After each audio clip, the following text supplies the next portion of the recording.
What's up? Ghost Fictions is here and we're back again. This is a story where Issei became a villain and had the blacklight virus. But before we start, please consider subscribe to the channel and give this video a like. Don't forget to check the description for more informations. Now, let's get into part 5. Issei's house, California Beaches, California, USA, 6:30 p.m. Issei was speaking to Maher on the mobile device as he continued. Yep, I am planning to head to India. The flight is going to be at 11 p.m. sharp. Did you book yours? Yeah, I did, but I am surprised you would want to come with me. You are willing to go this far? Issei responded with a normal tone. He then spoke. Yep, I told you once that I would solve this problem once and for all. I believe I did inform you about the intel I gained from the Najin, right? Maher responded with a normal tone. Yes, you did. You informed that there is a third party responsible for the damages caused to my family and they intend to even ruin Naglok. But that begs the question, why do they want this and what is their intention? Maher responded, however his tone had grief in it as well. That is what we need to find out. I will contact you when we head out. Belfast will be informing me about the ticket accordingly. I will try to get you in touch if there is anything that needs to be done. Issei spoke on the call as Maher agreed to this and Issei cuts off the call and starts packing a suitcase that would have his essentials and clothing he would need. He hoped that he would complete on time. Issei turned around to see Tamamo no Mei coming towards him and spoke. You are seriously heading to India? Issei nodded. He had earlier informed the people of the house about it and they were surprised. He had to explain the situation to them and they were surprised by how dedicated he was to setting things right. He did promise them that he would try and remain in contact with them as much as possible. Yeah, I gotta leave to India. My flight would be in 11 p.m. and Belfast apparently is planning for this flight. So what, is there an issue? Tamamo shook her head and spoke. No, not in that way. I wanted to make a request to you. Issei spoke with a mocking tone. Want me to get a souvenir for you? Tamamo shook her head and responded with an embarrassed tone. And no. I want to come with you to India. Issei almost dropped his clothes as he spoke with a surprised tone. Excuse me? Issei was surprised by this request. He was not expecting Tamamo to make such a request to him. She then spoke. I want to come to India alongside you. I am worried for your well-being since India is the place where the Hindu faction exists and I don't want to risk your safety. Tamamo, I am not against you coming with me, but the Hindu faction like you mentioned, you are at a bigger risk than I am. The Yaokai faction may have accepted my condition out of fear, but there is no telling on what will happen, since they are very skilled in deception. Tamamo shook her head and spoke. I am coming with you, please. Take me with you to India. Tamamo spoke while rushing towards Issei and looked at him with a pleading manner. Issei remained speechless. He was not expecting her to say this. She was looking at him with pleading puppy eyes. However, before he could respond, his phone started to ring as he took the call. Yes. Belfast spoke something in response. I am almost done booking your tickets, I only need your approval. Tamamo left his hand and was about to walk away.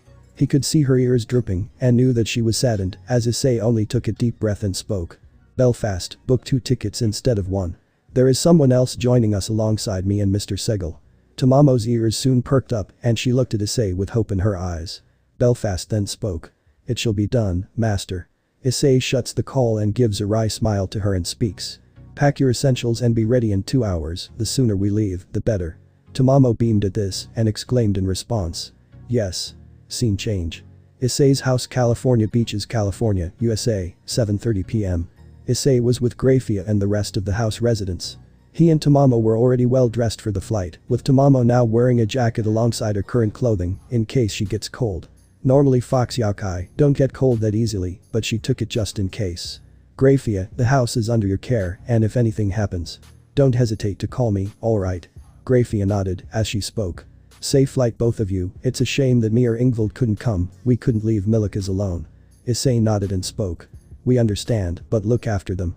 Speaking of which, are you planning to instate Milikas to a new school? Grafia nodded in response again and spoke. Yes, but I am concerned that Sirkin can use his connections to find out about us. That is why I am keeping it on hold and I am planning to homeschool him.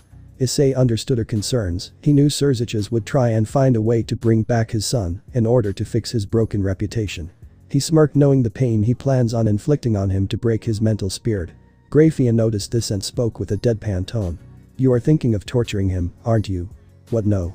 I wasn't thinking on. Issei trailed off looking at Grafia's unchanged expression as he spoke with a sigh. You got me. Try to keep it in check, Tamamo, make sure of it.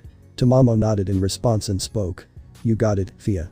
Issei could only groan in response, as soon car honks were heard. The two turned around to see Belfast out and spoke. "Your car is here." "Belfast, you didn't have to."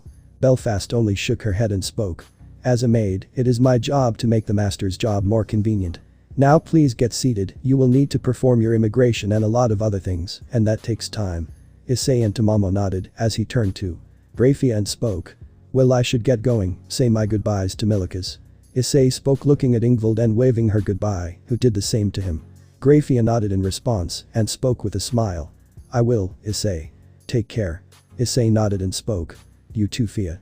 Issei and Tamamo headed inside the car as Belfast started to drive to head to the international airport located in Washington, D.C., which is Washington Dulles International Airport, IAD. He knew the car was outfitted with teleportation magic that would take them to that location.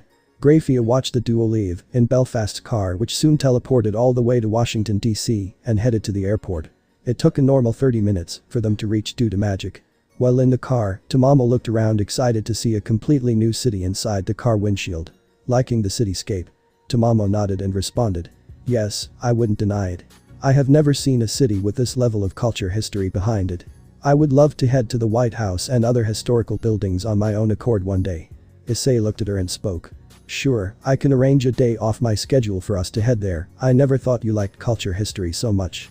"I always was a fan of it, even when I was a courtesan in Toba's court. I always enjoyed learning more and more and explaining it to the humans there. It was quite enjoying seeing them behave like curious children wanting to learn more, and I was happy that I was able to show them what the world was like and how they should live in it." Issei nodded in response, as he was happy that Tamamo recounted her good experiences in such a manner. He then spoke. "Say Tamamo, once we head back, how about I get you enrolled as a teacher in a university? That way you can teach the modern generation about how our world was developed." Tamamo was surprised by this, as she spoke. "Wait, you mean it?" Issei nodded and spoke. "All you need to do is prepare for the interview, and if you pass you will get selected. But don't use magic to try and manipulate the situation." Tamamo cuts him off and speaks. "Worry not, I won't use magic on people. I never used magic to harm anyone and only used it to help others or defend myself. The first time I wanted to harm anyone was those Yaokais that still desire to entrap and seal me away in that stone." Tamamo spoke the last part with anger, as Issei understood her anger. He vowed to set things right for her, and he was getting closer with every single day for her sake. Belfast quietly focuses on the road, not interrupting their conversation. She knew that her master has his own life he had to focus on and didn't want to interrupt the conversation. She felt a bit awkward getting to hear their personal conversation, but it was 100 times better than she served Serafal. Eventually, they reached. Belfast stopped the car as she spoke. "We have reached, Master, Lady Tamamo." "Yeah. Thanks, Belfast." Belfast gave a smile. As she speaks. "Want me to help you with the baggage?" Issei shakes his head and speaks. "No, I got that covered." Issei and Tamamo leave the car as they open their respective car doors and close it immediately. Issei and Tamamo walk towards the car trunk as it suddenly opens. He looks at Belfast, who gave a gentle smile as Issei shook his head in amusement. She was doing everything in her power to make his life more convenient. Serafal was an idiot to push her to this limits. Issei picked up his and Tamamo's luggage as he placed it on the ground. He pulled out the handle and did the same for Tamamo and spoke. "See, this is how you pull it." Issei pulled it tilted and showed that she could move it easily with the roller. She noted that it was much more convenient than simply carrying her suitcase. The duo looked around for Maher, who was patiently waiting for them. Belfast drove off when she saw Issei, and Tamamo managed to locate Maher. "Mr. Segal." Issei called out to Maher, who turned around and spoke. "I was wondering where you were and I am surprised you decided to bring her in your last-minute plans." Maher spoke looking at Tamamo as he spoke. "My name is Maher Segal. Did Mr. Issei tell you about me?" Tamamo nodded and spoke. "Yes, he did, and please call me Tamamo." Maher nodded and responded. "Yes, and the two of you can call me Maher. Can I call you Issei?" Issei responded with a shrug as he responded. "I wasn't against that." Issei spoke in response as he three headed inside. They soon performed their checkup and immigration, which took a tiring 2 to 3 hours, as they soon seated waiting for 30 minutes for their flight. Once the flight arrived, they boarded in the flight, which took off after a few minutes. The flight seats they had taken was first class. Maher took a different seat near the duo, while Issei and Tamamo sat next to each other. Issei made sure Tamamo was alright, as he made sure she gets adjusted to this. Scene change. Time skip brought to you by Chibi. Issei watching Helsing abridged with his friends, while Chibi Grafia tries to cover Chibi Milika's ears whenever a curse word is heard. 16 hours later, near Chhatrapati Shivaji International Airport, Vile Peril, Mumbai suburbs, 3:30 p.m. Issei was deep asleep in the flight, as Soon tapped on his shoulder. It took a few taps for him to wake up. He then grunted and spoke. Yes. He turned around to Tamamo, who was the one who had woken up, as she spoke. We are landing, Issei. Issei looked to see Mumbai right outside. He was surprised by this as he spoke. So this is Mumbai, huh? Tamamo gave a smile and spoke. Yep, it is Issei. Back when I came here, most of it was just forests and other greenery. There was barely any civilization back when I visited here. It is amazing on how far development of the city has gone through. Tamamo spoke in response, as Issei spoke hearing this. From what I recollect, only northern India was well known in history, around 1200s right. Issei spoke in presumption to Tamamo, no May's life in India being around that era. Tamamo nodded in response to Issei's question and spoke.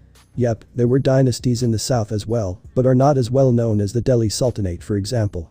Unless more discoveries are done, we have to presume that there must be kingdoms even in the south too.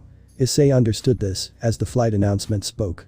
Everyone, we will be landing in Mumbai shortly. Please put off any appliances you have or set them in airplane mode and fasten your seatbelts. And stay in your seats. Tamamo was shivering. She remembered almost jumping in her seats as kitsune traits were being released before, during takeoff. Issei knew that Tamamo was a kitsune and was more sensitive to flights, since this was the first time she ever went one. He should have realized this and come up with something. The plane started to land and like last time, Tamamo was shivering even further. The turbulence and noise of the aircraft were worsening her state. Issei watched this and acting quickly he couldn't just do nothing, as like last time. He pulled her in a side hug and holding her hand tightly. He gently stroked her back while using magic to keep her fox traits hidden. Despite the fear and terror she had, she gave a gentle smile in assurance informing him that she was fine. Once the flight landed and stopped, Issei and Tamamo breathed a sigh in relief, the latter being even more relieved that the flight has stopped. Are you okay? Issei asked with worry, as Tamamo spoke in response. Why yeah, I am fine. Tamamo spoke with concern, as she responded. Issei, I am sorry. I never thought flights would be this traumatic. Issei pulled her in for a hug, as she held him like it was the end of the world. Issei made sure to make that she was alright, and even put a spell to make sure that no one saw them. It's okay. It's okay. Issei calmly rubbed her back, assuring her that everything will be alright. Tamamo soon split up from him, having a slight red tint in her cheeks. She was embarrassed acting like this publicly, knowing people will see and make comments about them, as Issei spoke while rubbing her head and spoke. No need to act embarrassed. I understand that you don't like flights or loud noises. As a matter of fact, I should have seen this coming. If anything, I should be the one to apologize for what you had to go through. Issei held Tamamo's hand, as she shook her head and spoke with a gentle smile. It's alright. Plus, you were there for me in the flight and helped me out. So all in all, it's alright. Issei gave a smile, as he then released the magic, and everything resumed to normal. Issei then spoke. I think we should head out. Tamamo spoke, as the duo joined Maher, as they all boarded down the flights. They then took their luggage from the baggage claim, and did rest of the procedures relating to immigration control. Fortunately, they didn't need to go through the red Chandler health screening. Truth be told, I am not looking forward to seeing my wife again. Maher spoke with sadness, as Issei responded. You gotta do so. The sooner we solve this crisis, the easier it would become. Plus, I am pretty sure she is still living amongst your family trying to behave like this perfect daughter-in-law. Maher nodded in agreement, as Tamamo could only look at Maher with sadness. If she wanted her foolish revenge, she shouldn't have played with this man's feelings. She should have found out about the truth more than acting on impulse and anger. For now, in Tamamo's eyes, this Bella is no different from her younger sister Yusaka. I know, you needn't remind me. Plus, I won't be surprised if she used a naga to pose as me to not gain any suspicion. Maher responded with a sigh, as Issei responded. Right. Speaking of which, did anything happen at home? Maher looked at his phone and shook his head. Fortunately, aside from family messages, I don't think there was anything significant. Maher responded, as Issei asked. Any messages of any family members abruptly leaving for some reason? Maher again shook his head and spoke. Aside from the earlier messages of them gone missing, no new ones have come. I see. She certainly is relishing killing you. I wonder how her shock is going to be when it turns out that you survived. Issei spoke with a normal tone, as Maher could only sigh in response, hoping this crisis ends as fast as possible. They book a big cab and head to the location, which was in Goregaon of Mumbai. It was an ultra-modern, luxurious villa nestled in a lush green landscape. The house has a sleek and minimalist design with clean lines, large glass windows, and an open layout, emphasizing the connection between indoor and outdoor spaces. The structure consists of 2 rectangular stories with spacious balconies that offer panoramic views of the surrounding nature. The centerpiece is an illuminated infinity pool that extends outward from the house, creating a stunning focal point. The surrounding area features a well-maintained lawn, scattered trees, and pathways that complement the natural environment. Wait, so this whole place belongs to you? Maher nodded and spoke. Not yet, but once I am of age, I will inherit this from my father. Maher responded, omitting the fact that his little brother was killed by his wife and her Nagas. He didn't say this because he didn't want more bad memories. No offense, but the house I see is nothing but a waste of money. Tamamo gave a slight glare at him as she spoke. Issei. Tamamo knew how blunt Issei can get with those around him, as Maher responded. No, it's alright Tamamo, Issei, our house is like this because we are a joint family. Issei realized this, and even Tamamo was surprised. She was surprised that those families were even more prevalent as of yet, since many families have taken the nucleated approach, with only a bunch remaining joint as of yet. Let's head inside. Maher spoke in response, as Issei responded.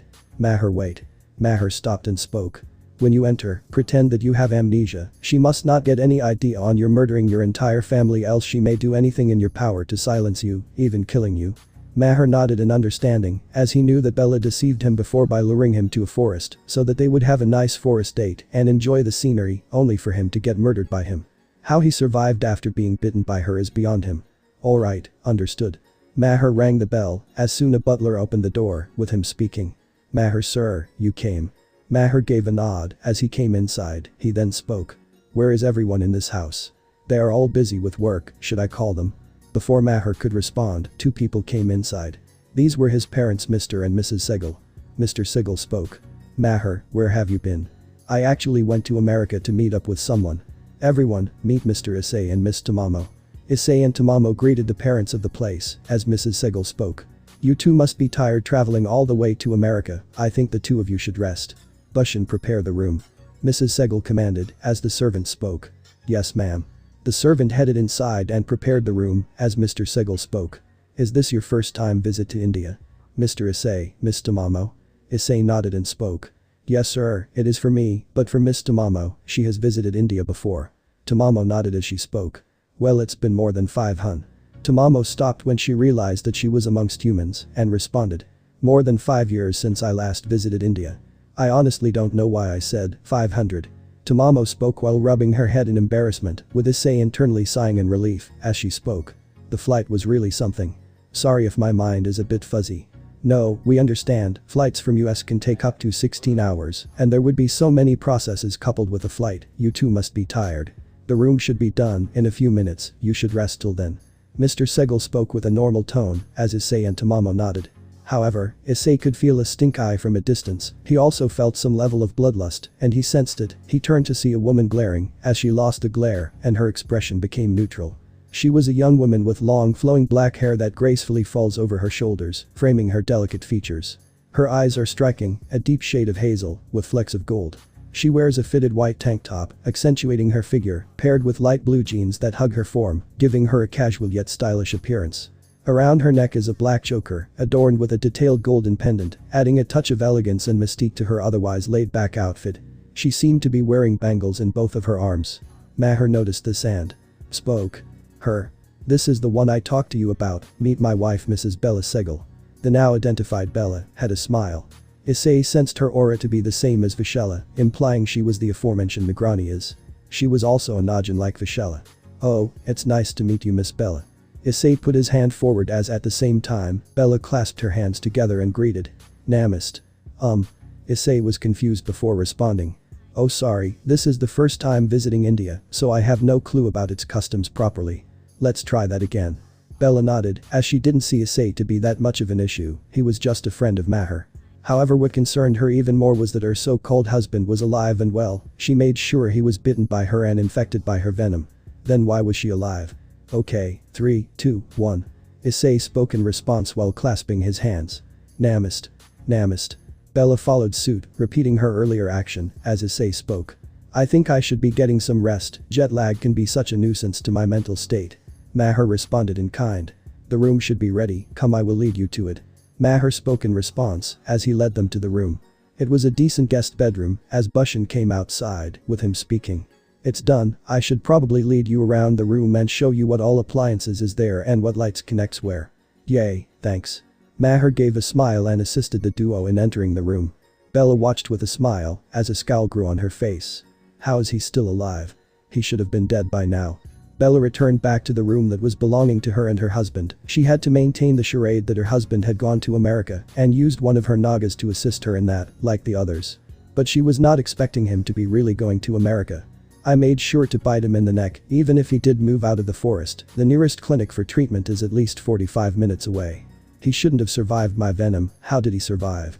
Bella exclaimed with frustration as her tone became saddened. She knew why she murdered that man. She then spoke. I did this because of the murdering Vikrant. We were supposed to spend our lives together, but that night. It changed everything. They destroyed my everything, my happiness, my love, everything. Bella spoke with anger and despair as tears fell from her eyes. She didn't know how Maher had survived, but she had to make sure he is dead. He was the one that shot her lover after all. Why? Why does Bolanoth curse me in such a manner? All I wanted was to spend a happy life with my lover, and now he is gone. I hate this. I hate that I had to lose a lot, even my own identity, to get here. I didn't want to murder them, but they will suffer for molesting me and murdering Vikrant. Bella spoke with anger in her tone, white scales forming on her face and hands, her eyes change into serpent-like with her eyes now glowing a bright golden yellow instead of hazel. She vowed to give justice to Vikrant's death, no matter what happens. She remembered the molesting they did with her and had no remorse. Instead, they kept questioning on why someone they saw as family is murdering them in cold blood. She hated this. She hated on how these people took zero accountability for what happened to her. However, soon enough a red cobra came into her view as Bella turned around and wiped her tears, knowing who it was. Scene change. Issei was with Tamamo in her room. He was lying on the bed as Tamamo took a seat beside him, revealing her 2 ears and 9 tails as she spoke. Guess Maher will need to handle his wife now. Yeah, it's seriously disgusting that his own wife did such an heinous action to him. If she wanted him dead, why make him feel the pain of having love and then betraying him? On top of that, Maher is completely innocent and someone wants Bella to kill him. Tamamo nodded in response, with her speaking. Issei, there is something I want to tell you about Nagas, given the situation at hand. I never thought this would be the outcome. But there is another information you need to know. Issei got up and spoke. Go on. You see, marriages are the most sacred to a Naga. They won't bind themselves to anyone if it is not sacred. Although they avoid binding to humans for obvious cases like I mentioned earlier, they still view marriages as sacred since they are basically binding themselves to another human for all eternity. Issei noted this as Tamamo continued in response.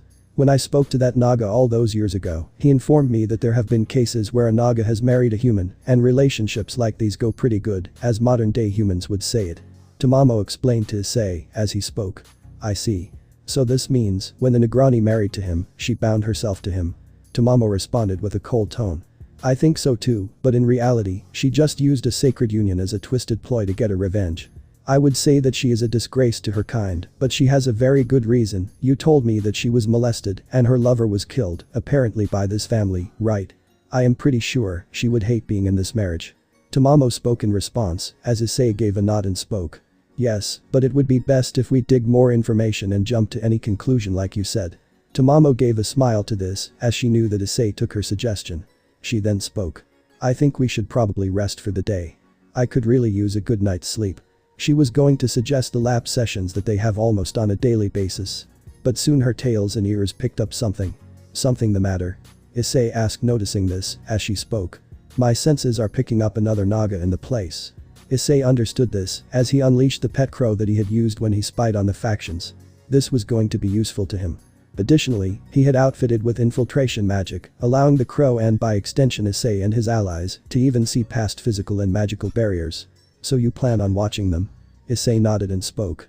Yep, since these Nagas like to play a game of deception with us. So we will also do the same. Issei activated the bird and placed the record feature, as he knew that he would be needing evidence in case Shiva does get in his way of dealing the suitable punishment these Nagas deserve. Plus, we can show Maher the evidence he needs to divorce his wife for good. He deserves someone better. Issei activates the crow, which soon masks itself as a regular one. It then responded. Caw. Caw. The voice was slightly mechanical, as it soon flew off and perched at the tree near the room. The window was open, as the crow watched everything the two Nagas, or in this case two Najans, were talking about. Scene change. The The red snake transformed into a black-haired female with light brown eyes, who is dressed in a rich red sari paired with a teal blouse, her long black hair adorned with a detailed golden floral hairpiece. Her accessories include a gold choker with a red gemstone, matching bangles, and an armlet. Bella looked at her and spoke her name. Vishaka. Vishaka gave a smile to her and greeted her. Bella, do you know that Maher? Yes, I am. Bella spoke with a sigh as she continued. He managed to survive my poison. Impossible, how could he? Bella shook her head and spoke. I don't know, and honestly he must have survived by luck, maybe he had something that could cure his venom, I don't know. How our plan failed again. I really don't know. Vishaka had an idea on why this failed and she knew exactly what happened. This man was special to Bella and she hated that her biggest obstacle was still present. Maybe he just got lucky, you should try killing him again. He won't be lucky this time. Vishaka responded, suggesting that she should try again. Bella noted this down and spoke. Yes, I will. For now, I think Bella sensed footsteps coming in, even Vishaka did so as well. As Najans, they are able to sense the presence of people using their enhanced vibration sense. I think you should leave. Vishaka nodded as she gave a hug, with her speaking with a smile. Take care. Bella returned the smile as she watched Vishaka immediately shifted into a snake and rushed out of there. She creeped through the balcony window and headed to a different location. Once she was out of view of the room, even the crow flew off as well. Issei decided to track the red snake discreetly with the crow. Soon the door to the room opened and Maher came in and Bella returned back to like nothing ever happened. Maher then spoke. Sorry Bella, had to head to America due to a meeting. Mom must have told you right. Right Maher Jai, I am aware of this. But you never informed me about this, why? Bella spoke pretending to not know on why he went to America. Maher looked at her and remained neutral. It was a good thing he too was skilled at acting, else his true emotions would be out. Maher spoke in response. Sorry, it was an emergency company meeting. Anyways, I had a run through with Issei while heading to America. He always wanted to come to India one day. Maher spoke as he removed his coat and headed inside the bathroom to get himself changed. Bella nodded and asked in response. I see. Do you remember the date? Maher stopped momentarily and flinched, he could be seen gritting his teeth in anger. Fortunately he took a deep breath and calmed himself down. He didn't want to risk throwing whatever plan they had generated against her, else something worse might happen. No I don't, and I also want to sleep. I did travel 16 hours in flight as well, alongside Issei and Tamamo.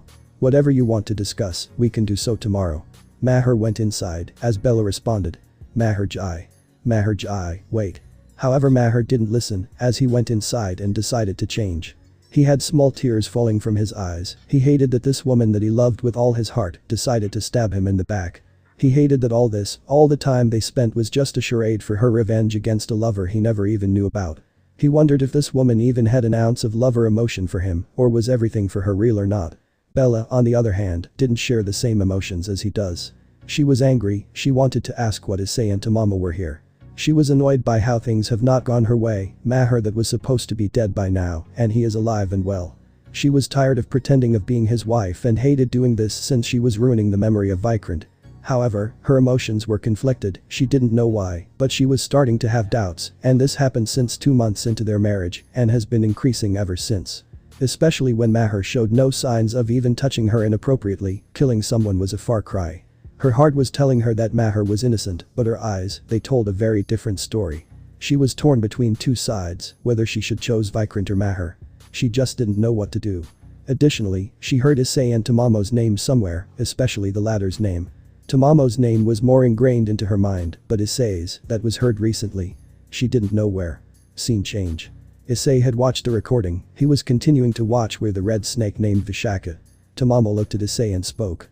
My gut is telling me that this woman is not good news Issei. I am aware, but for now let's see where she is going and stops. Issei knew that this Najin was hiding something from Bella, but he could see how naive and trusting Bella was for her. It shouldn't be surprising for Issei, since she trusted her with a lot of things, and that is how a betrayal can happen, since he was reminded on how Rainer, Irina and Gabriel to name a few stabbed him in the back. You are right, Issei. All we know is that there is a bigger conspiracy at play that is manipulating both the Segals and the Negrani as well. The sooner we find the main culprits, the sooner we can end this madness. Issei spoke in response, as Tamamo nodded in agreement. They watched her stop in a location far away from the Segal house, as she shifted back to her human form. Let's go. Issei spoke, as Tamamo nodded in response. They soon teleported to the same location, as they watched her speak something. She soon started to laugh, with Issei masking his and Tomomo's presence. "Oh Bella, you are such a fool, you don't even know that you are just a pawn for his plans. Today you should have killed Maher, but he survived. He survived for today, but soon, he will die and then, we will succeed. And we will rule everything." Vishaka stated with happiness, as Tomomo could be seen gritting her teeth, as her hair flickers between her usual brownish black and blonde, she was ready to incinerate this traitor alive. "Wait here, I will deal with her personally." Issei spoke coldly, as he asked. "Hide behind the trees and alert me telepathically in case anyone else shows up." Tomomo nodded and hid herself. Issei soon decided to head towards Vishaka. The Najin was surprised by the presence. "What? Who?" Issei started to clap at her words, as she spoke. "What are you doing here, human? I must admit, quite the plans you have made to destroy your own Negroni. She who saw you as her friend, her best friend. Someone she trusts with all her heart, is doing this to her. You should be ashamed of yourself." Issei spoke with a cold tone, however there was mocking tone in his voice. Vishaka could be seen gritting her teeth, as she retorted in response. "What do you mean? I won't betray my own Negroni." Vishaka lied to Issei, as the Red Dragon Emperor could only shake his head in amusement. He can easily see that she is spitting lies, as he spoke. "I pity Bella for having friends like you. It takes a..." Issei places a hand in a lower motion mocking the Najin. The hand is placed in a low bow-like motion. "Special kind of low class to betray your own friend that would even give her life for your sake and survival." Vishaka could be seen gritting her teeth in anger. This man was mocking him in every manner. She vowed to make him suffer, as red scales were forming on her face, and her eyes were turning snake-like with anger. Her eyes were glowing crimson. "You damned human. You are going to regret saying that to me. And besides, if I kill you tonight, nobody will come to know of our plans. You will die here today, human." Issei couldn't help but shake his head in amusement, as he spoke with a mocking tone. "You are welcome to try, Najin." Issei spoke with a sadistic grin. He was certainly going to make her demise much more painful and enjoyable. Bella had suddenly got up. She remembered on who Issei and Tomomo really were. She hated the fact that she was unable to remember them beforehand. Earlier, a few months back, she was watching the news alongside her so-called husband Maher, where they both were watching Issei's interview about Blackwatch's introduction and purpose. She remembered the video Issei talked about that was uploaded on all social media devices. She saw the video and was horrified on what he has done and was scared for the first time. If he were to ever expose Nagas to the human world, everything would go in flames. She was glad he was not here until today. Additionally, another video revealing Dai's truth was also uploaded, and she heard Maher speaking about it, which shocked her as well. She was glad that she was not yet part of the alliance. She knew that Blackwatch was more aggressive than before, hunting down anyone that remotely hunts down humans. She was even more afraid of Blackwatch, fearing that they would destroy Noglok due to its nature of hunting those that want to harm humanity. Issei and the Blackwatch wouldn't see the fact that the humans they hunt are criminals as well. Humanity must not know about Noglok no matter what happens. That was a rule that her predecessors have set due to how influential human values can get and on how any contact between the two races have mostly ended in disaster. To prevent this from ever taking place, this rule was set to prevent the two worlds from harming each other. She was afraid if Issei does end up exposing Noglok to the human world and turns the humans against them. She knew that the humans would fear them due to what they did and want them dead. "I need to get there fast." Bella spoke softly. She soon opened the door and left the room. Bella was rushing outside as fast as she could. She had to make sure that no one in the house suspects who it is. She knew Maher would be asleep for a very long time due to the jet lag. She had to make it as fast as possible, else everything will fall apart. How could I fail to see who they truly were? Bella exclaims with frustration, as she continues. Tomomo was none other than Tomomo no Mei, the Diaokai that almost destroyed Japan. She was a danger to everyone around us. She could easily cause even more havoc and problems. She is a problem to not only me, but to all of Noglok. And then we have Issei, formerly Issei Haidu. He is the chairman of Blackwatch, and I know what his real intentions are. Bella gritted her teeth in fury. She knew why Issei was really here. He was here to destroy her kingdom, and that was Noglok, like he did with the vampires months ago. I never provoked him or annoyed him in any manner, and he must be thinking that we are harming humans for no reason when the truth is something else. He must be stopped. I cannot let my people get murdered by that man. Bella rushed outside. She had to make sure her people are safe. First she needed to find where they are. She headed to her room in her serpentine form, which was a white and golden cobra. She returns to her human form and looks around to see both Tomomo and Issei missing. She grits her teeth in anger, knowing that they would have gone to deal with someone.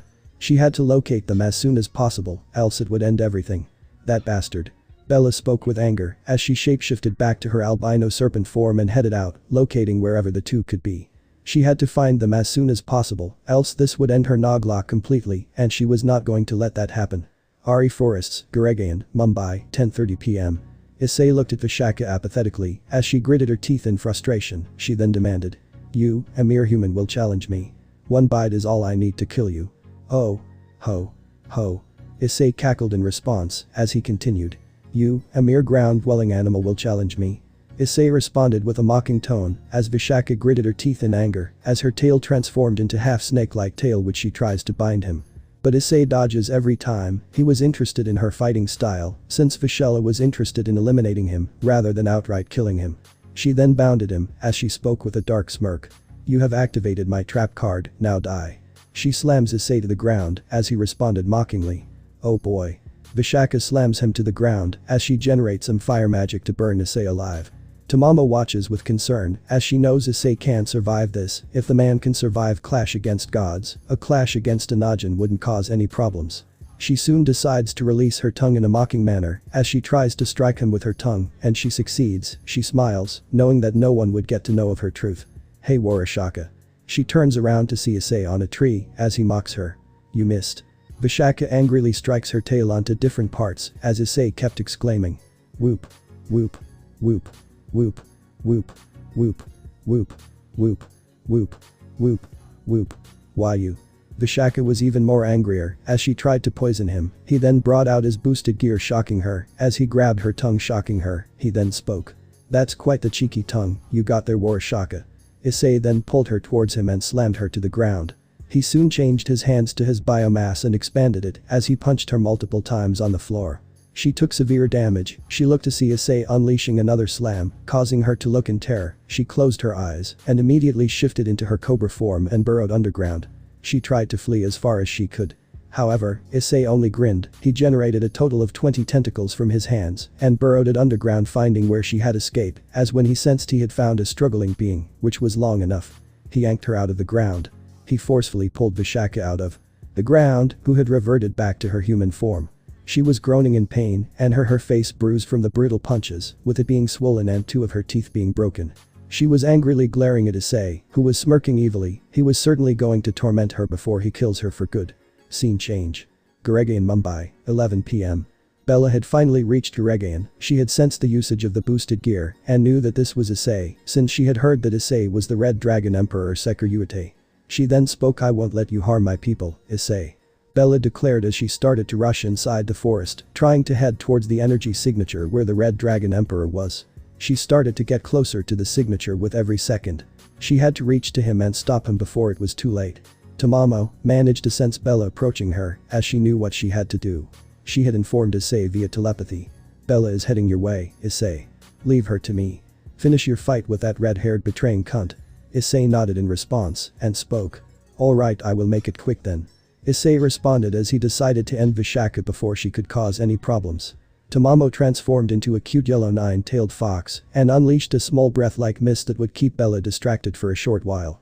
She knew that Nagas rely on presences and vibrations to keep track of the situation and become alert faster than humans do so. She released the mist that surrounded the whole RE forest in just a matter of seconds, which affected any presences and vibrations that would be sent. Tamamo knew that this would hold off Bella for at least a few minutes. Bella was suddenly distracted, sensing multiple presences of Issei in different locations. She stopped and returned back to her human form. She then spoke with anguish and horror. What the hell? Bella exclaimed, sensing so many vibrations of Issei coming from different location. She tried to sense where the real Issei is, as she had to find him before it is too late. She knew that he was eliminating her Nagas and she had to stop him. She looked at the first presence, only to find nothing but more trees in that location. She had been played like a fool. Damn him. Bella cursed the situation at hand as she kept on looking towards different locations, trying to sense where the real Issei is, only to find loose ends. She was being driven across a wild goose chase. She kept shifting into her snake form and located every last presence, knowing she would be quicker in this form. Tamamo watched her from a distance, smiling that her plan was successful. This would keep Bella distracted her for a while. She turned to Issei, who had cornered Vishaka, ready to eliminate her. Scene change. Vishaka was gritting her teeth in anger. All of her plans and everything that she had dreamed of was going to get destroyed as she exclaimed. I am getting real tired of this, human. Issei was behind her, with her eyes being red due to the blacklight virus. You and me both. Issei spoke in a draconic voice, which made Vishaka realize he was right behind him. She used her hand to grab Issei, only for him to grab it and ripping it apart, causing her to scream. "Now show me your venom." Issei spoke with a sadistic grin as his hands changed to blade, using the biomass shape-shifting, shouting, "Wareshikaya." Vishaka screamed with all her might as her serpent-like tongue to attack and poison Issei in her last-ditch effort and to poison him. However, the blade goes right at the middle of her tongue, slicing it in half, and goes all the way towards her mouth and inside it, all the while blood was being ripped from it. The hand reaches all the way to the back of the neck, barely missing her spinal cord and any other vital organs. "Aya." Vishaka made a blood-curdling screech due to the immense pain she was experiencing. Issei looked at Vishaka. The once wanted traitor was completely fearful of Issei. She was terrified on what her fate is going to be. Before she could fall, Issei grabbed her by his left hand. He then soon grabbed her head with his both hands as he kept his thumbs in her mouth, keeping it in place. She couldn't use her venom on him due to Issei destroying her tongue. "Hey Wareshaka." Vishaka gives confused groans. "You lost." Vishaka gives an accepted groan. "And now I am going to need to gain all information about the mastermind from you." Vishaka gives a frustrated groan. Issei finally speaks by consuming you alive. Vishaka grows even more fearful as she makes fearful groans. Issei's teeth grows razor sharp and he consumed Vishaka while exclaiming, "Om nom nom nom nom nom." Vishaka screams while she is being consumed alive, blood being spilled everywhere. Issei soon stopped dead in the track as the venom in her blood started to enter his system as he spoke. "The fuck is this?" For Issei, it felt like a man when he is elevated. He didn't know what was going on with him. He felt an intense sense of euphoria, which means he was extremely happy and intoxicated. He had a feeling of being detached from reality or oneself, which can be pleasant or unsettling. "The fuck is that?" Issei exclaimed, trying to make sense of what happened as he could see some weird things around him that didn't make sense at all. He soon saw a face that surprised him. He wondered who this man was as a name came inside his mind, revealing his identity to him. He also gained all the memories that belonged to Vishaka, meaning he knew everything what she did. Vikrant. However, soon he felt like he was being shaken as he looked to see Tamamo, who had a look of concern for him. Tears were present in her eyes. She then spoke with a sigh of relief. "Issei, thank goodness, I am so glad you are okay." What happened? Issei spoke while rubbing his head, feeling fatigued, coupled with feeling immense headaches. "After you consumed that Najin, you ended up falling unconscious. At first I feared that it was the poison, but the symptoms were something else." Tamamo explained to Issei as he asked with concern. "What?" Tamamo spoke with a sigh as a wry smile grew on her face. Instead of killing someone like venoms usually designed would do, the venom from a Naga or Najin in this case acted as a sort of a narcotic effect for you. Especially in high dosages. Issei became surprised as he asked. "You are telling me that I was on drugs after I consumed her?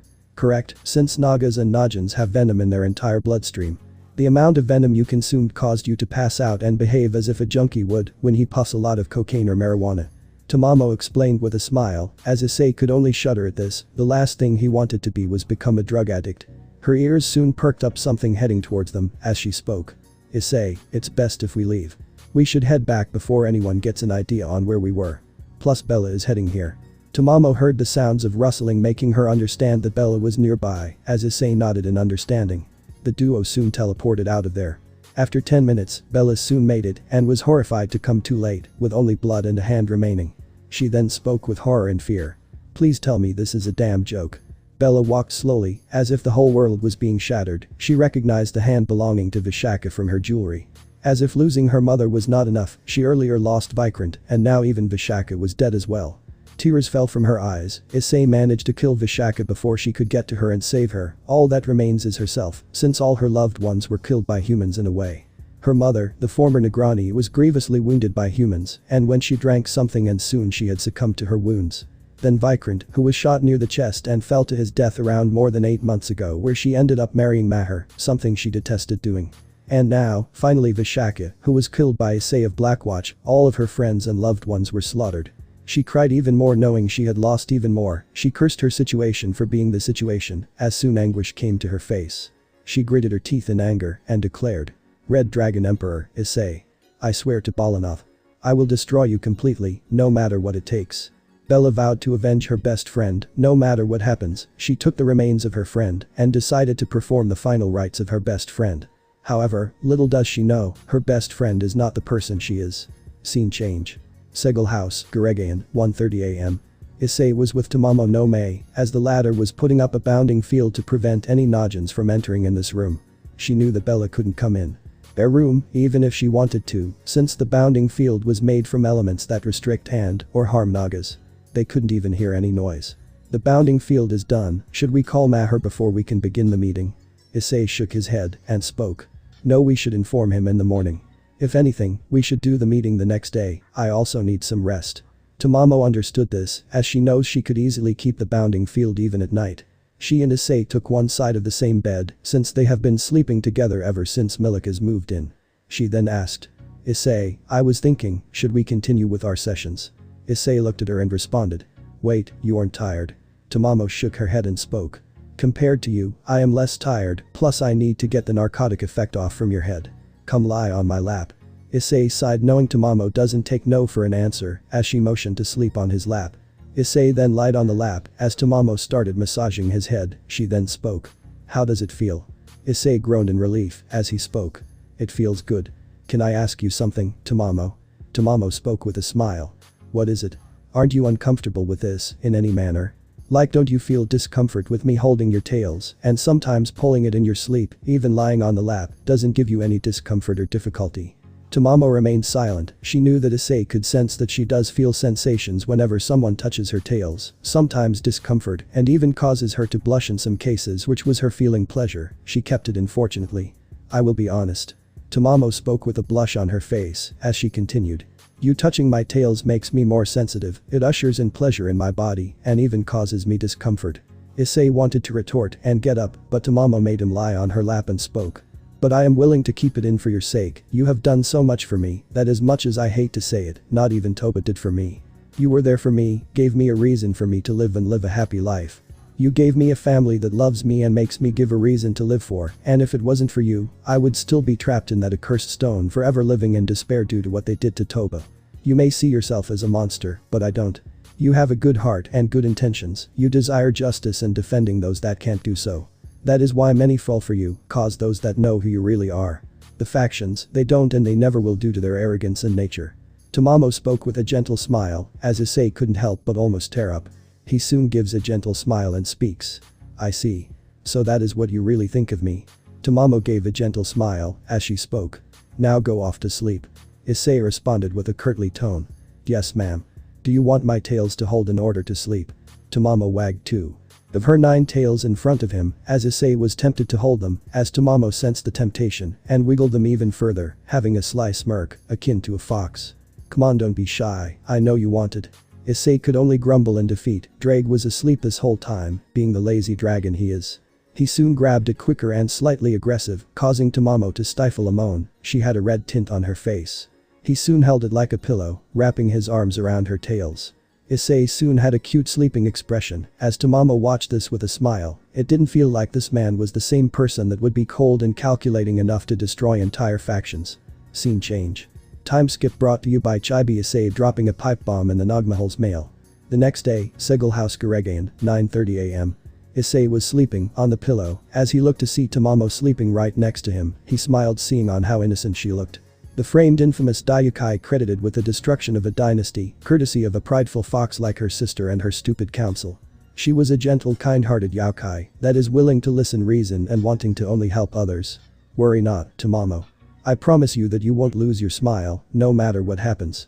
Issei spoke softly, as Tamamo was completely asleep. He was about to get up when someone grabbed his hand. She then muttered in her sleep. Please don't go. Tamamo instinctively grabbed his hand as she spoke the last word. Issei. Issei was surprised. Usually she would mutter Toba in her sleep, but this was the first time she muttered the name Issei, or in some cases she doesn't mutter any name.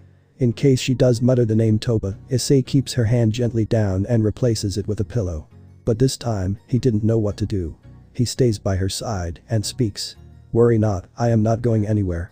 After a while, Tamamo also wakes up and sees herself holding Issei's hand, as sees Issei's face. Morning, Tamamo. Tamamo immediately blushed and released his hand as she apologized. I am sorry, I didn't mean to do this. It's alright, Tamamo, you wanted to hold my hand, and worry not. No matter what, I am not against it. Tamamo blushed even more as Issei sighed, deciding to change the topic and spoke. Anyways, we should head out. I think the family is going to have some breakfast and we should probably go there as well. Issei spoke, as Tamamo nodded, he then spoke. Take your time, get dressed up, there is no hurry. Today I will also explain what all did I see from Vishaka's memory. Tamamo nodded again, as she spoke. Issei. Issei spoke upon hearing this. Yeah? Tamamo asked in response. Is it wrong to love once again? Issei was stunned, he knew from both his and Issei's experience that they both lost their first love and Issei also did lose some partners before due to Dai's lies and deception. Tamamo's lost hers thanks to Yasaka and her yokai's actions. Taking a deep breath, he spoke. No, it is not. He sits beside her and responds. My assessment and experiences tell me that I don't think there is anything wrong to love again. Cause love, it is not easy to get rid of, it is in our nature, whether you are human or any supernatural being. Believe me when I say this, but love, you never know when it may come back, you never know when it comes to you, however when it does, it sticks to you for a very long time and in some cases it is even unbreakable and unremovable. However, what sickens me is the fact that people mock love by being with those that they don't care about or even hate as a matter of fact, and then there are those that will do anything in their power to split two soulmates apart. Those people I see are pathetic and disappointing, like why do this? What is there to gain in breaking a man or woman's faith in love? Why split those people who are in love? Yet, no matter what answer is given, there is one thing that I see, and that, you must be really low in mentality to do this, just above those that betray others. Issei spoke in response, as Tamamo understood the concept. She nodded in agreement as Issei spoke while keeping his hand on her cheek. Now, let's get dressed. Don't take too much stress and think about it, okay?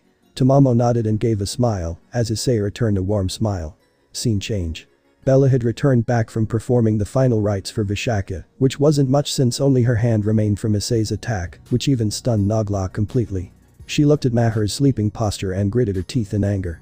Her eyes changed into a bright yellow, revealing her serpent-like scales on her face, hissing in response, as her forked tongue comes out. She wished to kill him right now. Sleeping peacefully after my best friend's death. You may not have killed her or had a hand in killing her, but you brought the people that were responsible for her death. I will make sure you pay for what you have done, but first I will deal with Issei. However, Maher jerks up, startling her, she reverts back to her human form, losing her serpent-like features and being startled. Maher was not happy, having an idea of what she plans on doing. He hated that his life is in constant danger by being around this woman. Although, he didn't show it. What are you doing here? Maher asked in confusion, as Bella responded. And nothing. I wasn't doing anything. Maher knew she was lying, however even he was not interested in knowing what she was doing. He was ready to head to the washroom when Bella asked. Maher Jai, what are the new guests doing here? Bella asked, to which Maher responded by lying. They are our investors, the property we purchased, remember? Bella nodded, having a frown on her face, remembering that the property never belonged to the humans, but it was their ancestral land, humans claimed it as their own. In her eyes, they will never own the piece of land that had access to Noglok, and they cannot let humanity enter their lands due to reasons of hostility between the two races.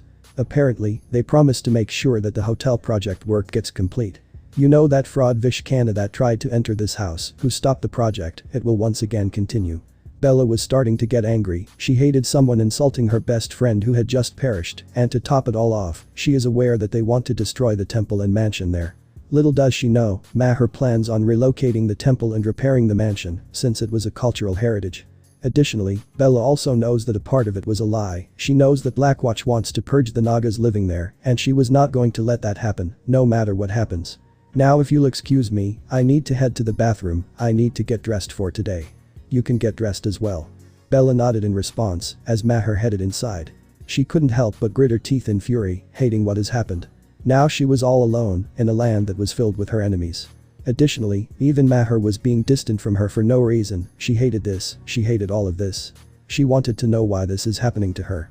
Furthermore, it didn't make it better Maher was being distant with her as well, he wasn't trying to be nice or anything, it was just too strange. She collapsed on the bed and spoke while crying. Oh ball enough. What should I do? Scene change. Issei and Tamamo had reached the dining table, with Maher and Bella also reaching after 30 minutes, Mrs. Segal then spoke. Ah, morning both of you, I hope you two slept well. Mrs. Segal approached the two, giving them a hug, as Issei watched the scene with a normal tone, but he could see the anguish and guilt in Bella's eyes. Guess she got the news of her so-called best friend's death. Morning ma. Both exclaimed with unison. Issei saw them touch her feet, which confused him. Tamamo saw his confused expression and explained.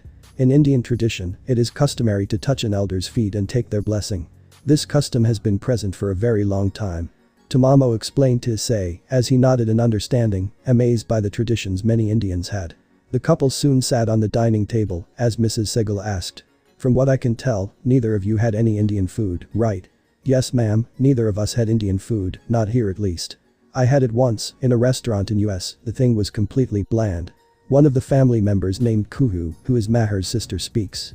I agree, eating food there is such a pain, the only thing good there is eating pizza and other stuff like hot dogs. Issei responds with a smile. Eating hot dogs in Times Square is the best thing, but in California, there is a shit ton of places where you get hot dogs, so yeah. You should visit California often, there are good places there. Kuhu nodded. In response, as Mr. Segal spoke.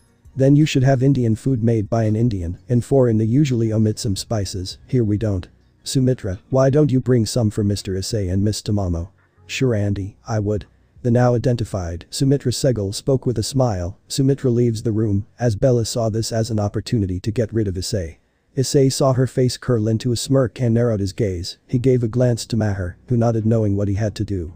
He then spoke. Bella, why don't you sit down? But Maher Ma won't be able to get 2 plates all by herself, let me at least help her. Maher shook his head and spoke. You needn't worry Bella. Ma can handle this, plus there are servants that can assist her with the work. You are the BAHU daughter-in-law of the house and it wouldn't look nice in front of guests. But Maher only spoke in response. Bella, Ma has got it covered and if she needs help the servants can handle it. Besides, you should sit down as well. Maher's tone was stern as Bella nodded in response. She could be seen gritting her teeth in frustration, knowing that her plan for poisoning failed. You may have escaped this time, but next time things wouldn't be lucky for you Issei. Issei looked at her expression and smirked. No matter what she does, he was not going to let her succeed in destroy this family in any manner, not till he is alive. Bella looked at his smirk and was even more irritated. She hated Issei even more, now realizing why the faction leaders hate him. But before anything could happen, Sumitra came in with 2 plates full of an Indian dish as she placed it in front of Issei and Tamamo. What is this? Issei asked with curiosity, to which Sumitra spoke. This is called poha, it is an Indian dish made from rice, we often eat it as breakfast and we make it from flattened rice, give it a try. Issei gives a nod as he takes a bite of the poha and Tamamo also follows suit as they both enjoy the food. Sumitra smiled seeing this. Even the others minus Bella were happy that the two were enjoying the food. RJ, who is Kuhu's husband, asked. So Mr. Issei, how do you think about our country? Well for starters, I wanted to visit India. It was on my bucket list to visit India one day and look around, but I always was busy with something or the other. You're RJ, right? RJ gave a smile and responded. Yes that's me, I am the one that directs a lot of Bollywood. Have you ever watched a Bollywood movie? Issei thought for a moment and responded. None, I don't think I have watched any Bollywood movie. I don't know Hindi at all. RJ nodded as he spoke. You should watch, even if you don't know Hindi, you should watch with subtitles. RJ spoke, with Issei and Tamamo nodding. Tamamo only knows some amount of Hindi. Anyways, is it true that you are actually 20 years old? One of Maher's friends Boltu asked, to which Issei responded. Yes I am actually 20 years old, I am going to be 21 in just a few months. The entire Segal family including Bella was shocked by this, he was so young, just a pre-adult. Yet here they are, a boy so young was able to make an organization like Blackwatch. So you are actually 20 years old? Andy asked with shock that someone so young was so successful in his life, as Issei responded. Yes Mr. Segal, I am actually 20 years old and I am the founder of Blackwatch as well. I managed to make some friends in the American military once I graduated at the age of 15. Issei only lied at the last part as the Segal household was amazed at how much intelligent Issei was. They minus Bella knew about Americans allowing even young students to attend college due to how intelligent they are. So why did you found Blackwatch? Like what is the end goal of it? Boltu asked again, as Bella was the most curious. She did see the interview, but she wanted to hear from Issei's end so that she could plan against him. Issei noticed the stares and knew that they would need an answer. Tamamo looked at Bella and was ready to deal with her in case she becomes a problem. She and Issei knew that the Negrani would do anything to destroy Issei and all those that harm her kingdom. Well, you see I had a very past and experiences with the supernatural, which made me the reason why I designed Blackwatch. It is made to purge and punish supernatural beings who think they can harm humans and use them as nothing but toys. We want to make sure they get what they deserve and deal with them accordingly. I believe you all have heard of the vampires, right? On what they did to humans. The Segal family nodded to this with even Bella being aware of this. She herself was horrified to know that this used to happen to humans, for the first time pitying them since they didn't deserve this. So your kind rescues those that are in distress? Bella asked, to which Issei spoke. Yes Bella, we do, and we also are aware of the yokai that harm humans. We also deal with them accordingly. You did see my interview on the news channel, right? The Sigils didn't deny this since they watched the interview too. Bella wasn't against her relationship with a human, but due to her past experiences, she felt like the man would betray the Yuki-onna and kill her. Just like the Sigils did to her lover. But even then, how can you be so sure that all yokai are like that? Issei looked at Bella, knowing why she asked the question. They aren't, not all are. But there are unfortunately many that are like that. Some hate humans and want to inflict harm on them. That is why we deal with them, so that they don't harm anyone else. As long as we are around, no supernatural will harm human unjustly, that is something I can promise. Issei spoke with a cold tone, as the Sigils nodded, with only Bella being against this as she retorted in anger. But how can you say this? You are willing to kill so many yokai just to protect humans. They have harmed our kind before. The Sigils were surprised by this, minus Maher, who knew why she said this. Issei and Tamamo were only internally sighing. It was a miracle that this Najin was able to hide herself for so long, without being put under the bus and exposed publicly. What do you mean, our kind Bella? Maher asked, putting an emphasis on our, as Bella stammered and responded. I meant T there, sorry. Maher nodded, as he could only be seen rolling his eyes, knowing she was lying. He hated the fact that he blindly trusted her for so long, and she backstabbed him in such a manner. Anyways, there are many humans suffering from injustices, and we are here to make sure this doesn't happen. This even includes the yokai here as well. I hope you can understand this, right Bella Sigil? Issei spoke with a smirk, as Bella could be seen nodding. However, she was internally furious at how Issei viewed many of her kind as nothing but genocidal beings. She suffered injustices, and that was how she became the way she is. Yet Issei fails to see this to be true. However, Issei knows everything on what happened and can't wait for her to see the truth. Plus, I also asked Issei to see the mansion that we have owned. I plan on starting to work on it. So it would be nice to let him have a look on it. Maher spoke, as Andy responded. Of course. And from what I heard, you even managed to gain funds to start with the project, right? Andy asked, to which Maher nodded and spoke. Yes Dad, I did. Andy gave a smile, as the conversation went on more about life in India, with Issei being the most curious about it. Bella was the only one controlling herself from not going ballistic, since these people want to destroy the mansion that was there for ages, and she was not going to let that happen. Scene change. Sigil House, Garegaon, 12:30 p.m. Maher had entered Issei's room, as he asked. So did we find anything? We did, and a lot of things, but before we begin. Did your wife follow you here? Maher shook his head and responded. No, fortunately she didn't. Even if she did, she wouldn't be able to get in our room. Maher looked at Tamamo, who spoke and asked. How can you be so sure? Because I set up a bounding field that prevents any Naga from entering our room, no matter how much they try. I am quite aware of their background, Maher. Maher looked at her, as Issei spoke in response. Tamamo, how about you reveal to him on who you really are? Maher was surprised by this as Tamamo asked. Are you sure of this? Issei gave a nod, as Tamamo took a deep breath and showed to him her 9 tails and 2 fox ears, as she spoke. I am a kitsune, a fox spirit. Just like Bella, your wife is a Najin. I am what is called a kitsune, a Japanese fox spirit, and I have lived for a very long time, almost a millennia. So that is why I am at this level. I have lived for even more than your wife Bella, and am far more knowledgeable than he is. My full name is Tamamo no Mei. To say Maher was shocked was an understatement, the woman in front of him was. A kitsune, a being similar to Bella, but she was not the same. He was completely speechless since he always presumed her to be a human being. He also knew that Tamamo no Mei was a yokai that was immensely powerful. He wondered what else was with the Black Watch. Scene change. Bella was rushing towards Issei's room. She saw Maher enter his room and had to find out the truth. She was in her serpentine form, so that no one would identify on who she is. However, she was soon pushed back by the bounding field. Returning to her human form injured, she looked at the field and tried to enter again, but she was once pushed back. Ah! Bella exclaimed. She felt electrocuted by the bounding field. She gritted her teeth in anger, knowing that this was Issei's doing. Damn him.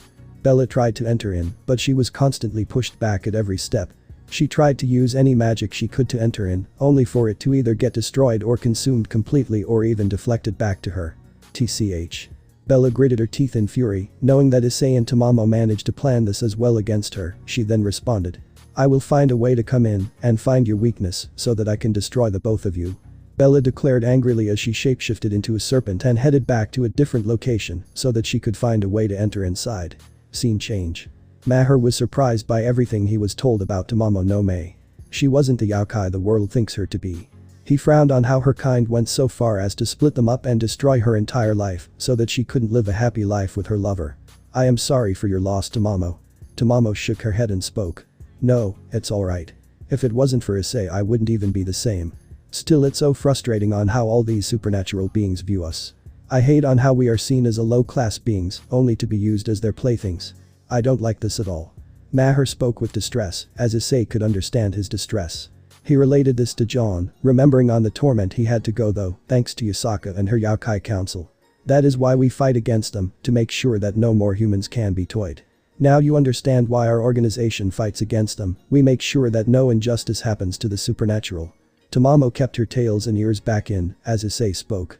Now getting back to the main point, I want to explain the situation to you properly, but first let me show you this recording. Issei brought out the crow, as he activated the recording. Maher recognized the woman in the recording talking to Bella. Maher spoke in response. I recognize her. Issei and Tamamo looked at Maher, and Maher spoke while looking at him. She was there when I and Bella just got married. She had entered our house before our marriage. She was apparently our investor for the project before I found a way to get funds for the project at the mansion. Issei then asked in response. Are you referring to the one that you own, and that property you spoke today morning? Maher gave a nod and spoke. Yes, I did. Anyways, the woman's name is Vishkana, or at least was before we found out on her identity. In reality, this woman was a fraud. I don't know what her intentions are to this day of infiltrating her inside. Maher spoke as he continued watching the video, seeing on how Bella was interacting with her, as if they were lifelong friends. This did shock him since he remembered the two hated each other's guts. He then spoke. But how can this be? These two hated each other, how Bella was trying her best to make sure she is exposed. Not to mention, she was rude, abrasive and kind of a bitch, the polar opposite of Bella. But here, these two are. Maher is cut off with Tamamo continuing. Lifelong friends. It was a charade, Maher. Bella played with your trust while Vishaka, or that was what her real name is, played the bad girl. She knew that everyone would suspect Vishaka, and Bella wouldn't even be in suspicion at all. Maher gritted his teeth in anger. He hated on how he was played like a fool that he trusted with more than his life. That woman, how many lies has she told me for her misguided revenge? Maher spoke with anger in his tone, as he continued. I wonder if there is any truth to that woman. Issei understood his anger and could relate to him. He was also deceived badly by his so-called childhood friend, thanks to lies. He knew that she has barely any remorse for how she treated him, only showing guilt, but knowing her everything would be fixed by a damn sorry. Then see what happens next. Issei spoke, as Maher saw the crow trailing Vishaka, as she reveals something that shocks even him. He then spoke. That means, she was planning to betray her as well. Issei nodded and spoke. Yes, and I know the reason why as well. The video grows static as Issei closes the crow and speaks. It's a long story, but Maher, I want you to listen to everything with an open mind. For all we know, if we fail to find out the truth and stop this conflict, both the Segel family and Noglok will fall apart. Maher thought for a while and took a deep breath. He then spoke with a sigh. Go on, we might as well find out who is responsible for this. I want to protect what remains of my family. I can't lose any more of my loved ones, my real loved ones. Maher spoke in response, as Issei understood and spoke. I have found out on who is responsible for this whole situation, and Bella is nothing but a pawn of this mastermind. Issei spoke with a serious tone, as Maher asked. Who? Vikrant, he is the one responsible for this. He is Bella's lover, the same person that is the motivation for her revenge. Maher became surprised by this, stunned by this revelation, as he spoke. Bella's lover. That's his name, Vikrant. Yes indeed, Vikrant, he is in hiding and he is the mastermind. Vishaka was working for him and was reporting everything to him. Whatever Bella did, he knows. He is the one responsible for everything and Bella is misguided. Maher could only gulp in horror. His family has been nothing but pawns for this Naga. He clenched his fist wanting to make that bastard pay. He hated on how many people have been killed by this man's machinations and worst of all, they are all his loved ones. When I confronted and eliminated Vishaka, I was able to gain access to all of her memories and thoughts. I know for a fact that Vikrant is hiding in Noglok. And I also know where exactly he is hidden for the time being, but soon he plans to reveal himself to her. When Bella does kill you. Maher was horrified by this. He couldn't imagine he was a target by someone he barely knew of. But why is he behind my life? Issei takes a deep breath and speaks. Cause you are innocent. Their intention was that you end up dead. The reason being is that if a Negroni does kill an innocent being, she will lose her very existence. Not only will she lose her powers, but also her throne and even her identity. She will be called a murderer by everyone and will be looked down and scorned upon, being seen as nothing but a repulsive being, putrid to gaze upon. Maher became pale. Just by his death Bella would have to go through so much after his death horrified him. He then spoke. This means she will lose her throne and he will take her place as the new king of Noglok. Issei nodded and spoke. Bingo. I was able to extract all of Vishaka's memories before eliminating her from the picture so that she doesn't pose a problem in the future. Maher nodded as he got up and spoke, having a look of determination as he continued. So where is that fucker? Maher asked angrily as Issei responded. He is not here in the human world, but I know how to get to him. Maher nodded in understanding as he asked. How? Maher asked. The property that your father talked about in the morning, that is where we can gain access to that location where he is hiding. Maher looked at Issei and asked. Then when can we go? We can go right now, if you want to. Issei spoke, as Maher nodded and spoke. Let's go. Issei looked at Tamamo, as she nodded, she also agreed to head to the mansion to deal with the problem as soon as possible. They all headed out of the room and decided to head to the mansion as soon as possible. Maher, Issei and Tamamo were heading towards the door, however soon they were called out by Sumitra, as she asked. Where are the three of you going? Ma, we are seeing the property, that mansion which Dad purchased almost 8 months ago. We will be back in a few hours. Sumitra retorted in response. Hooray, eat your food and then go, there is no hurry to see that mansion. Sumitra responded, as she continued. Even Bella left in a hurry, and now you three are also going. What? Maher asked with a surprised tone, as Issei and Tamamo became concerned wondering what she was going to plan next. They knew she was furious with Vishaka's death and wanted vengeance. Yes Maher, she seemed to be in a rush, wanting to meet someone, she said she will come home soon. Why are you so concerned Maher? I presumed you would have known about it. Maher shook his head and responded. No I did not.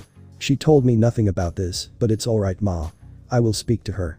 Maher lied the last part to her, knowing his mother may not take it, since she clearly liked Bella's persona of being a good daughter-in-law a lot. Sumitra nodded in response, as Issei spoke. Maher, the sooner we go, the sooner we can return, let's go. Maher nodded as he spoke. I will head out, if we don't make it on time, we will let you know. We may even eat from outside, but we will let you know in case. Sumitra again nodded, she was concerned for Maher as she could see him being distant from Bella. She was hoping everything was alright between them and wondered if she could sew anything for him. Maher soon headed with Issei and Tamamo as he entered into his car which was an Audi model. Maher took the driver's seat while Issei took the front passenger seat and Tamamo took the back seat. They soon started to drive off to head to the mansion as soon as possible. Naguru's cave, unknown location India, 1 p.m. Bella had reached a hidden location, she was now wearing a richly embroidered white blouse with intricate gold designs, its sheer, short sleeves delicately outlined in gold. A luxurious drape of white fabric flows around her, resembling the traditional pleats of a sari, cinched at her waist with ornate golden embellishments. Her ensemble reveals a glimpse of her midriff, adding elegance to the look. A grand gold tiara sits atop her head, adorned with a prominent blue gemstone, while a long translucent white veil cascades behind her, softening her regal appearance. Around her neck, she wears a lavish gold necklace set with multicolored gemstones, which matches her dangling gold earrings. Gold bangles adorn her wrists. She then called out. Naguru. Where are you Naguru? Bella called out her teacher that soon arrived in front of her. He then spoke. I am here, Nagrani. Bella approached him, first she touched his feet who blessed her in response and spoke with a worried tone. Naguru. What should I do? I even lost Vishaka. Maher has called Blackwatch to assist him, what can I even do to stop him? The Naguru, who was like a father to her, saw the distress of his daughter figure. He knew Blackwatch is here to deal justice, just like it did to many of those that have harmed humans. They have done so to the vampires, and now Nagas are next on his agenda. He wouldn't deny it, he was afraid since Issei barely had any weaknesses, and Dragon Slayer in India is hard to gain, but not impossible. It would be best if we find Issei's real intentions. He wouldn't just kill Vishaka for no reason. We need to know what he plans, if you attack him. There is no telling what he would do. The Naguru explained to her, not wanting to make Issei an enemy unlike his daughter who does let her emotions get the better of her. Bella who was already devastated was unable to see reason, as she retorted. But Naguru, if we don't stop them, they will destroy Noglok. They have already done to the vampires, you know they destroyed 80% of the race, who is to say they won't do the same for us. Naguru took a deep breath understanding the situation was grim, he knew that Blackwatch has been destroying the supernatural by hunting them down and exposing them to the human population. He was aware that the Negrani fears for her people's safety, knowing full well that they would be killed mercilessly if Blackwatch does get involved, and she isn't wrong to be afraid. The peace that was maintained between the two realms by keeping distance from each other, not getting involved with each other as much as they could. But there have been times where they do get involved, usually when a grave crime happens, or when a Naga does harm a criminal family and a member survives. It causes a vicious cycle that ends when both parties do end up dying. However, either case when they get involved is very rare. I don't think so. Cause if the Red Dragon Emperor wanted to destroy Naglok, he would have done so by now. I mean, you know what that man is capable of, right? The Naguru explained, as Bella nodded. She was even worried and agreed to her guru's words. She saw the first video of him basically crippling cadre-level fallen angels, and with barely any efforts, in her eyes Issei was a monster, and hoped that Maher would never know about the supernatural, as she knows her husband very well. Her husband Maher was a very stubborn man. He never gave up till he found a solution to his problem, and locating Issei was no exception to this. He found someone that could not only destroy her plan of vengeance completely, but also even destroy Naglok, and not many could stop him before. I know what you are thinking, Bella dear. Whatever you do, don't act recklessly. That man, he is the most dangerous person, be careful. You know what happened when your predecessor Negrani named Kaushika confronted her era's Red Dragon Emperor. Bella nodded to her teacher's words. She vividly remembered that Negrani's clash against her era's Red Dragon Emperor. In the end both of them were killed in the clash, with them being consumed by their own hatred for each other.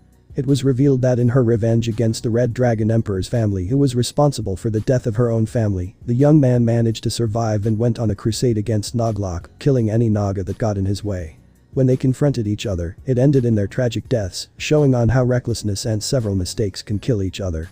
This showed Naglok that the cycle of hatred will never end until both sides are purged, giving them another reason to hide themselves from humans, to the point of preventing their entrance. I am aware Naguru, but Issei needs to be stopped. I need to know his weakness. The Naguru understood Bella's plight, and he would have given her something that can harm dragons like dragon-slaying weapons, but even he was not sure if it would work. He then voiced it out. He is a dragon-based sacred gear human, Bella. If this is a normal case, I would have given you something that can harm him. But there is more to him. He is not a normal sacred gear user by any means. Far from it, actually. Negrani, find more about him before you can act upon. And even Tamamo no Mei, your enemies are divine beings. They are far stronger than you could possibly imagine. Bella nodded, listening to the advice her teacher gave her. She had to find out more about him, else she is doomed. You aren't facing against that Chudail female ghost, or that snake charmer. This enemy is far stronger than before. We are talking about beings that can kill gods, and even reach the level of gods. Humans are reaching levels that they shouldn't have under normal circumstance, but this will change everything. Tread lightly, Negrani. One wrong step can lead to Naglok's destruction, and Blackwatch isn't the one to take prisoners.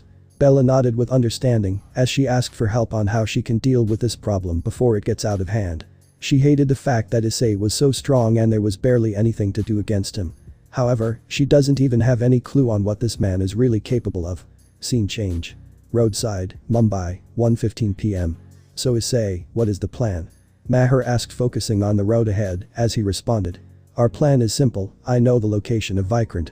He is hidden deep inside an outhouse in the outskirts of Naglok, where not many Nagas and Najans are aware of his existence. For them, he is still dead. And Bella, that woman barely shows up in Naglok to pretend being your good wife, and the only person that does inform her. Maher then ends the statement by speaking. Was Vishaka correct? And she used to inform her all that was necessary, like any crises that happens in Naglok. I believe your wife has disappeared from home multiple times, right? Maher nodded in agreement. She just vanished sometimes. At first he didn't doubt her due to the trust he had in her, but now it made sense. She was plotting against him. It was time to stop her. Yes, I am aware. Maher responded as Tamamo spoke. Wait, you didn't question her about her disappearances? She always made excuses and we believed her, thinking she was a good person. I believed her and was ready to do anything for her, but I guess she intended to stab me in the back. Maher spoke sadly, as Tamamo and Issei felt pity for him. They had to stop Bella's revenge, and once they are done, they will punish her as she is seen fit. Anyways, only a select few Nagas know about him, Vishaka being one of them. Vikrant's intention was to also gather support against their Negrani and eventually take the throne. His goal was to rule over Naglok and even India's major businesses as well by taking over your company as well. Issei spoke as Maher could be seen gritting his teeth in fury. There was no way he was going to let that man destroy him. He was going to make sure he regrets what he has done. Sensing his anger, Issei spoke. Worry not Maher, we will make sure he spills out the truth. But once he does, what is your plan to do with Bella? Aren't you going to execute her for her crimes? I mean, you did that with the vampires, and I have already come to terms with that. I couldn't stop you even if I wanted to. Maher confessed sadly, as Issei spoke in response. Who said, I was going to kill her? Maher looked surprised as he stopped the car. What do you mean? Don't you want to kill her like you did with the vampire leaders? Issei shook his head and spoke. Unless you want it, since she is your wife still. I am giving you the chance to set her fate. It's your call, Maher Segel. You wish for her death or wish for her to make her pay for her crimes, the choice is yours. Issei spoke bluntly, as Maher only nodded. As much as he hated to say it, a part of him still loved her, remembering the moments they had together. It may not be real to her, but it was real to him. He wasn't sure if he wished for her to die. Take your time Maher, we will keep her in captive till you decide her fate. The fact that you didn't want her death shows that you are a good person. It's a shame Bella is so blind to it. Maher remained silent, not responding to Issei's words. He wished to set things right, but he wasn't sure what is going to happen. Soon they reached their destination, as Maher spoke. We are here. Issei and Tamamo got down from the car with Maher removing the car key and opening the door as well. They closed their doors, as Issei and Tamamo looked amazed at the mansion that belongs to the Nagas. Wow, so this is the mansion. I must say, it is amazing. Maher and Tamamo nodded to Issei's words, the mansion did look amazing. Maher had a smile seeing this.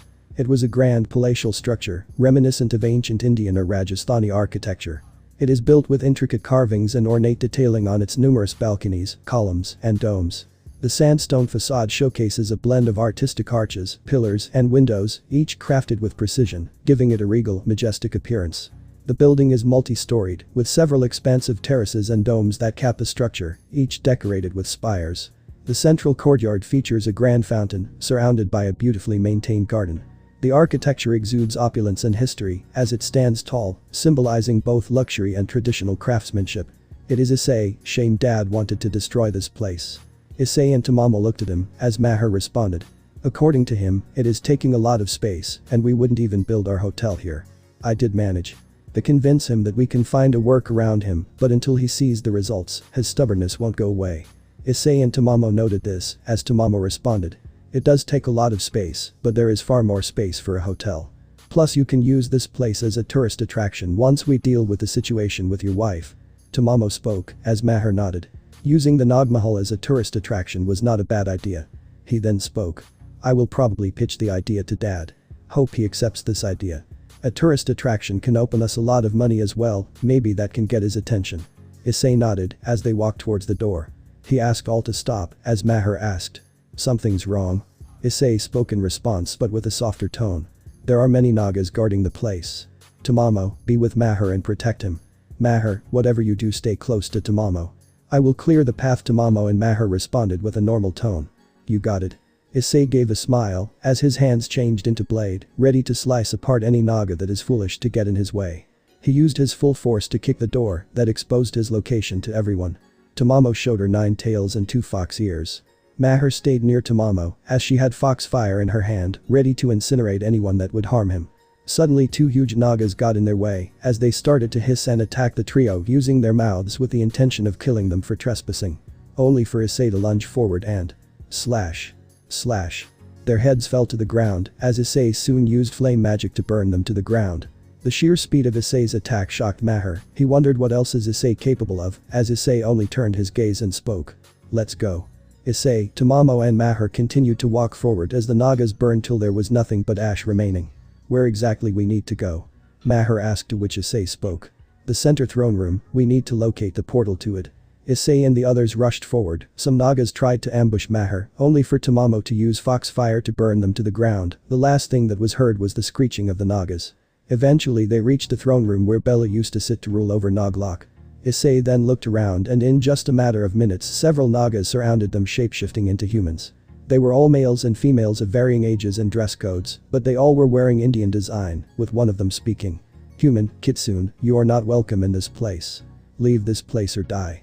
Issei only took a deep breath and radiated massive amounts of aura, which made all the Nagas pale, knowing who it was. Tamamo protected Maher, else he would have passed out. Many Nagas were hyperventilating, with one even falling down to the ground. The Najans were fearful completely, as if it was a god that had come to visit them. They saw his expression change into a monstrous one, which made I'm really terrified. His aura far eclipsed that of even the Negrani's herself. Additionally, his aura being draconic terrified them even more. Does anyone else want to try their luck against us? I don't mind slaughtering you all like I did with the Nagas outside. You can either move out of the way or I will destroy every last one of you. Issei declared in a draconic voice which made them even more terrified. They knew that anyone with dragon-like abilities is not to be trifled with, as these are beings that have the potential to even surpass gods. He walked towards a Naga and grabbed him by the throat as a Najin spoke. No, Abhishek. Abhishek started to struggle against his grip far eclipsed that of a normal human, as the Najin pleaded with Issei to leave the Naga with tears in her eyes. Please, I beg of you, release my soulmate, I will do anything to save him. Anything, huh? Issei spoke in the same voice, as the Najin nodded thrice, as he spoke. Tell your kind to leave us be and tell everyone, I have no animosity against you, but I won't hesitate to destroy you if you get in our way. If you fail, I will snap his neck and then destroy you next. The Najin nodded, as she spoke. Everyone, please let's head out. I beg of you, let's get out of here. The Najin spoke with a pleading voice, as the Nagas understanding their pain of their comrade nodded in understanding, and they all shapeshifted to leave the room. The Najin then spoke. I did what you asked me to do, now please leave him. Look at him, he is turning blue. Please, he is my everything. The Najin pleaded with everything, it showed on how much she loved the man. Maher couldn't help but turn his gaze away, seeing on how Nagas are devoted to their lovers. He cursed himself for not seeing Bella's true self and trying to fix things with her to protect his family. Issei released the lover, who was catching his breath as the Najin spoke with fear and worry. Abhishek. Are you okay? Please speak to me. Abhishek spoke in response. I am fine, Priyavamba. I am fine. The now identified Priyavamba gave a smile as Issei spoke with a draconic voice. Leave, well you still can. Next time if I see you around getting in my way, I will make sure that both of you die. Issei spoke coldly, as the two Nagas nodded without hesitation, shapeshifting into snakes to leave the place. They were clearly afraid of him and didn't want to cross him. Issei stopped releasing his aura, as Maher remained stunned, he then asked. Was that necessary? Issei nodded and spoke. It was our only way for the time being, their bias towards humans does cloud their judgment, and fear is the only way it gets done, especially when you want to get the work done quickly. Maher could only nod, he was more adept in the supernatural world than she is. Tamamo dropped the barrier and walked forward towards the throne, as she used her nose and abilities to sense the portal's presence. She then spoke. I found it. Tamamo spoke in response, as Maher and Issei walked forward and spoke. Where? Tamamo gave a smile and used sensory magic to unveil a hatch that was present beside her throne room. She then spoke. The hatch can be used to head to the place. All we need to do is this. Tamamo's hand started to glow a bright yellow as she spoke. Since I am technically a 10-tailed kitsune, locating such basic level barriers is child's play for me. This is medium level illusion magic that hides things from humanity since they aren't supposed to enter Noglok, a realm only meant for shapeshifting serpents like them. The hatch can only be seen by magic and pulled in a manner similar means. Tamamo spoke with a smile, as she continued. So what do you think? How do you know of so much, Tamamo? Tamamo shook her head and spoke. I have my ways, Maher, I have lived for a long time and am quite knowledgeable in matters like this, but let's go. Tamamo spoke with a smile, as she pulled the hatch and a portal opened up. They soon entered into it and headed towards Noglok. Scene change. Bella was thinking of ways to defeat Issei and Tamamo, she had to protect her realm in case an invasion does happen. However, little does she know that it is happening right now. Negrani, did you think of anything you could? The Neguru asked as Bella responded with a frustrated sigh. Nothing is coming to my mind. It's so frustrating. Bella exclaimed in frustration as the Neguru responded. Calm down, Bella, calm down. Getting angry won't. Suddenly a Naga enters the cave. He saw the car heading towards the mansion and didn't confront the trio. He then spoke. Greetings to the Negrani and Neguru. I apologize for entering. Please don't, you wouldn't be here if it wasn't for a very good reason. Please go on. Neguru spoke, as Bella also gave a nod. The Naga then spoke. Negrani, Neguru, your husband along with those two guests have entered our sacred mansion. Bella became pale by this, as she exclaimed looking at Neguru. Neguru. On it. The Neguru picked up the ash and threw it in the pyre and started chanting a mantra internally. It took him a few seconds and then a startling scene showed up. They showed Issei, Maher and Tamamo entering Noglok after managing to find the secret hatch. This made even the Naga pale, along with the rest of the duo. Bella was the angriest to the point of angrily hissing her forked tongue out. That means. He lied to me. Bella spoke with horror, anger being present in her tone, feeling betrayed. She didn't know why, but she felt betrayed by her own husband. She hated this even more, that Maher lied to her. Meaning he knows about Noglok and wants to deal with her before that. You need to go right now. Stop them from entering Noglok. Bella didn't hesitate as she and the Naga left the room. Scene change. Noglok, 2:45 p.m. Many Nagas were being electrocuted to near death courtesy of Issei. He recognized them to be the ones to be involved with Vikrant from Vishaka's memories.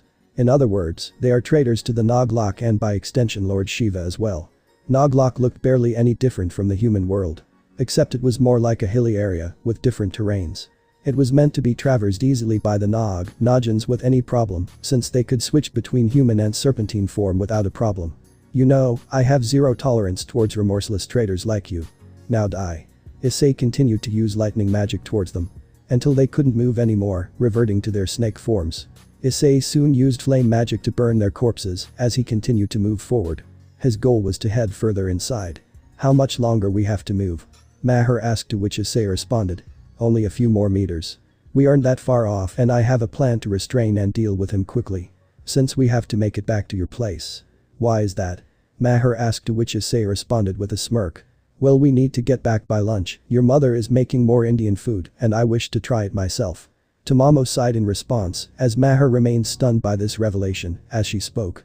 Issei, I know you are curious on Indian food, but we should focus on the situation at hand. I know. Issei spoke while rubbing his head as he continued. Plus the sooner we get back, the sooner we can protect your family from Bella's attack. We don't know who she will attack next. Maher understood the situation and headed there. They kept moving forward, eventually reaching an outhouse that was situated far behind the usual Noglok territories. They immediately hid behind a nearby tree as Tamamo asked. What's the plan? Tamamo will create an illusion field, make sure that no Naga gets here, even by accident. Maher stay with Tamamo and try not to move away from her. Tamamo and Maher nodded in response as Issei continued. I will head inside and confront that traitor. I will also inform Belfast to prepare a nice comfy cell for him so we can interrogate to get information from him. Issei spoke as he sent a message to Belfast, who responded with a confirmation and informed that Blackwatch will prepare a makeshift base in India in just a few minutes using magic. Let's go. Issei headed inside as Tamamo created a mist and a bounding field to trick and deceive Nagas that would enter the place. She then spoke to Maher. Don't leave my side, Maher, you may end up getting lost in the illusion field. Maher nodded in understanding as he saw Issei heading inside the room to confront with Vikrant once and for all. Once he was headed inside, he saw a man who has piercing golden eyes, which were sharp and calculating. His dark tousled black hair frames a strong chiseled face with a well-groomed beard that adds to his rugged appeal. Clad in a sleeveless white and blue traditional attire adorned with intricate golden embroidery, he displays his muscular arms, hinting at both his physical power and refined taste. A golden bracelet wraps around his wrist, adding a touch of wealth and elegance. You, what is a human like you doing here? The man declared angrily as Issei spoke. I presume you must be Vikrant, Bella, formerly Ruhi's lover. The man, who was horrified, looked at him. Issei knew about Bella being formerly Ruhi from Vishaka's memories, which was caused by the infamous incident where she was molested. She had to change her whole identity due to the damage they had caused to her. Even her clothes were torn, revealing some parts of her body to the molesters. However, this was all a stage act. Worst of all, this whole plan was orchestrated by the man in front of him, who is supposed to be her lover and soulmate. The fact that he did this without any shame was really disgusting, vile and cruel. He had someone mix heavy drugs in the drinks of the Maher's family members to make sure it happens. The now identified Vikrant asked. How do you know? Let's just say I have my ways. Now then, since you are alive, I think it is time for you to return to Bella's side. You will either by choice or by force. Vikrant could only laugh at his face. In his eyes, he thinks that this mere human will be the one to beat him. He is Vikrant, the prince of the Nidhogg, a powerful snake clan. A mere human cannot be the one to beat him. You think a mere human like you can beat before Vikrant could react? Issei closed in, unleashing a powerful punch that sent him flying towards a wall, cracking it. He coughed up blood due to the sheer force of the punch. That wasn't a request. Issei spoke coldly as Vikrant glared at him with anger. He tried to shapeshift into a giant purple serpent as he demanded. That was a big mistake, human, now die. Vikrant tried to wrap around his tail only for Issei to grab it and start crushing it, causing Vikrant to grit his teeth in pain. He yanked him and kept punching him, causing him to go back. He once again yanked him and punched him, repeating the cycle over and over again. It was like a game of ping pong. He threw him again across the wall in a different location, once again cracking it. I am a Naga prince, I won't stand for this level of disrespect, and Vikrant was unable to complete when Issei dashed forward and grabbed him by the tail again, wanting to put him in his place. He decided to end this as quickly as possible. Grabbing the rear end of his tail, he kept smashing him over and over again on the ground. Vikrant could do nothing but take constant damage due to how fast Issei was. He easily overpowered him in every manner. He was groaning in pain as Issei spoke. Puny prince.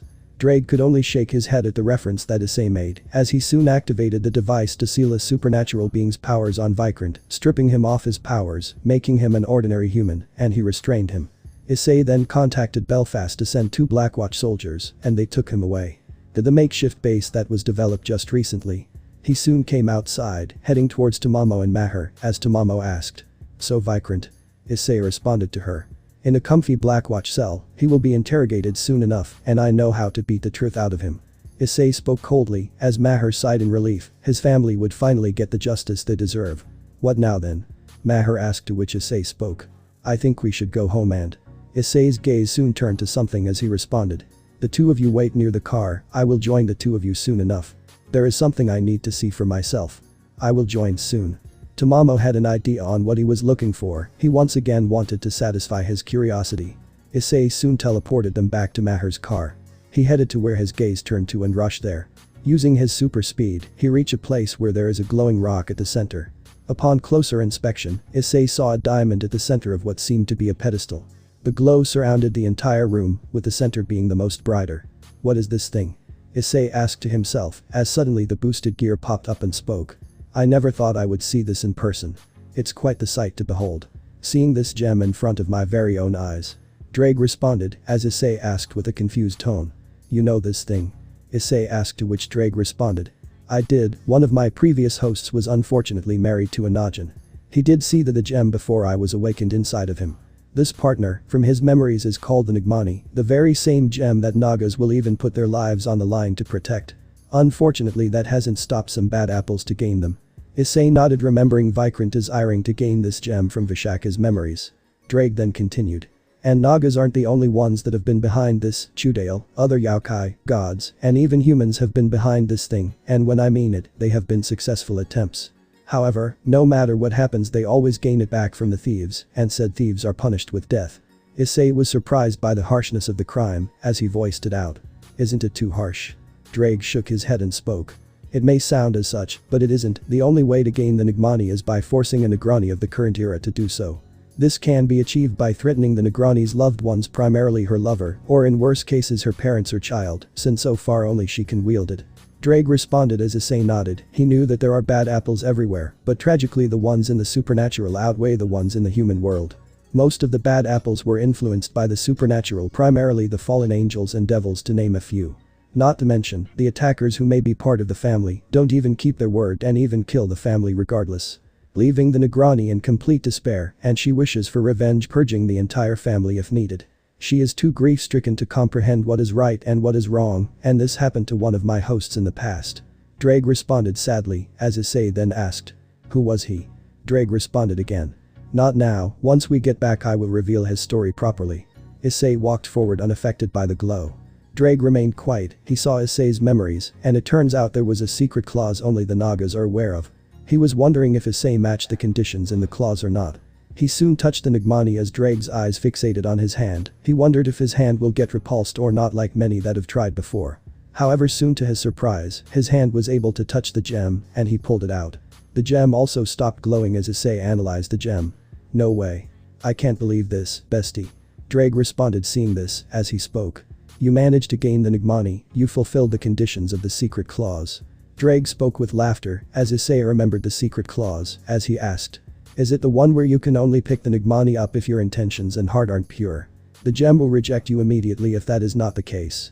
Issei remembered expecting that he would have to fight for the Nigmani, but in reality he did gain any resistance to the gem. He took another glance at the gem, as Drake responded. "Yes partner, that very clause is the one. I must admit you are the first host to actually wield or be worthy of the Nigmani.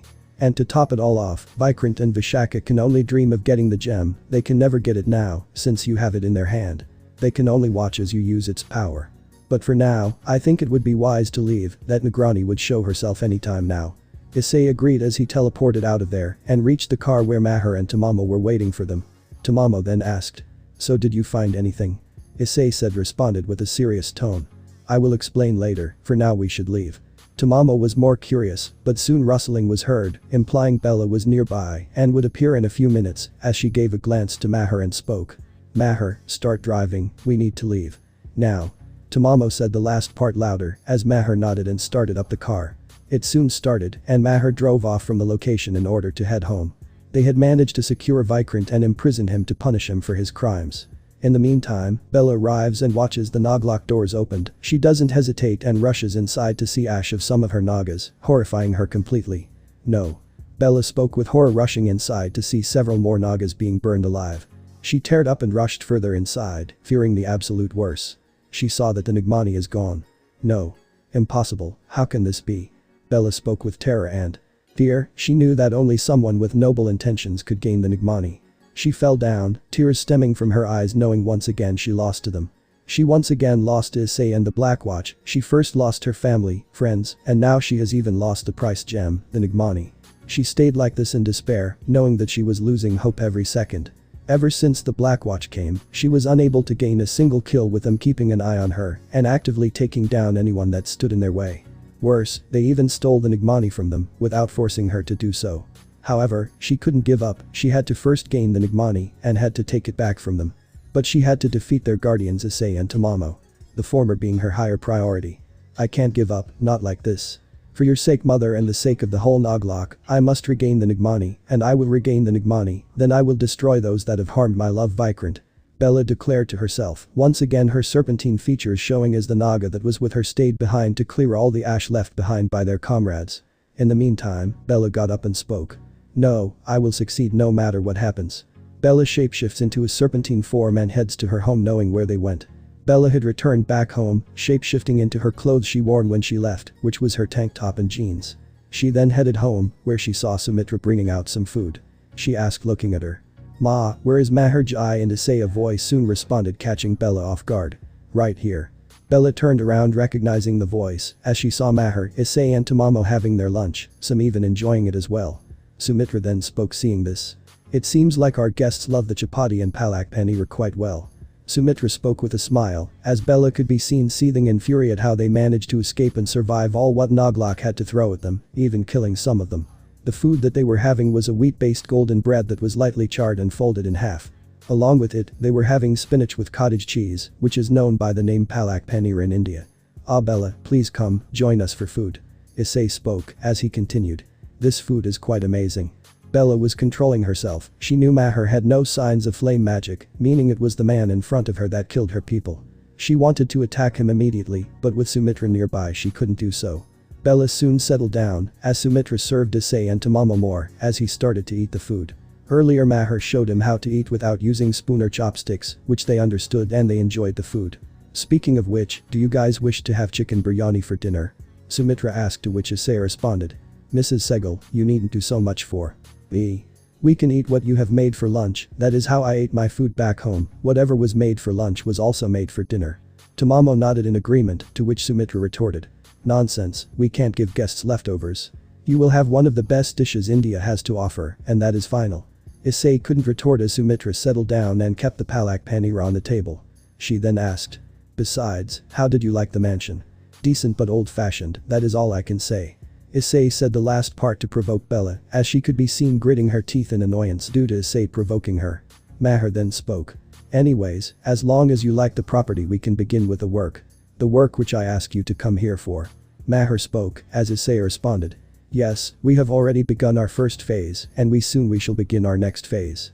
Bella was trying her best to control herself, wanting to rip them apart right now, but again with Sumitra around, she could do little to do anything against them. She hated everything that was happening to her, and now she even lost the Nigmani.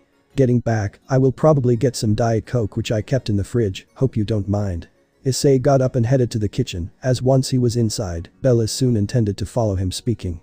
I should probably help him, he wouldn't know about it. Bella spoke, getting up heading there. Sumitra nodded in understanding as Maher was concerned, but Tamamo shook her head and muttered. Issei has got this. Bella will get a hard reality check knowing what he is capable of. Maher nodded, hoping that she doesn't do something far worse than before with Issei, since he clearly didn't show any mercy to those Nagas that betrayed Noglock. Issei reached the fridge, where he opened it and crouched to get his Diet Coke, when Bella was right behind him.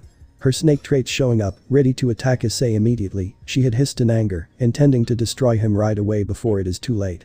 Issei looked at the Diet Coke and spoke. "Ah, it is quite refreshing to have a can of Diet Coke with Palak Panir." Bella hissed in response, releasing her fork-like tongue which Issei only stepped aside and spoke. "Isn't that right, Negroni?" Bella was stunned by this, as she asked. "You knew?" Issei gave a smirk and spoke. "I did, and the day we first met I knew that you were a Najin, and I saw the sheer bloodlust you had for your own husband. That was how I came to know that you were the same person that I was asked to deal with you." Bella couldn't help but grit her teeth in annoyance, she knew that he was playing around with her, she then spoke. "You deceitful scumbag liar. That's rich coming from you, aren't you the same?" Issei asked while shaking his head, as Bella was taken aback, she remained silent understanding that he wasn't wrong, seeing his expression Issei spoke with a saddened tone. "But I will be honest with you. I still don't understand why deceive a man like him in such a way. I met and spoke to Maher, and he is one of the best people I have ever met. Traits of kindness, traits of ingenuity, is very rare for a man with a background like him."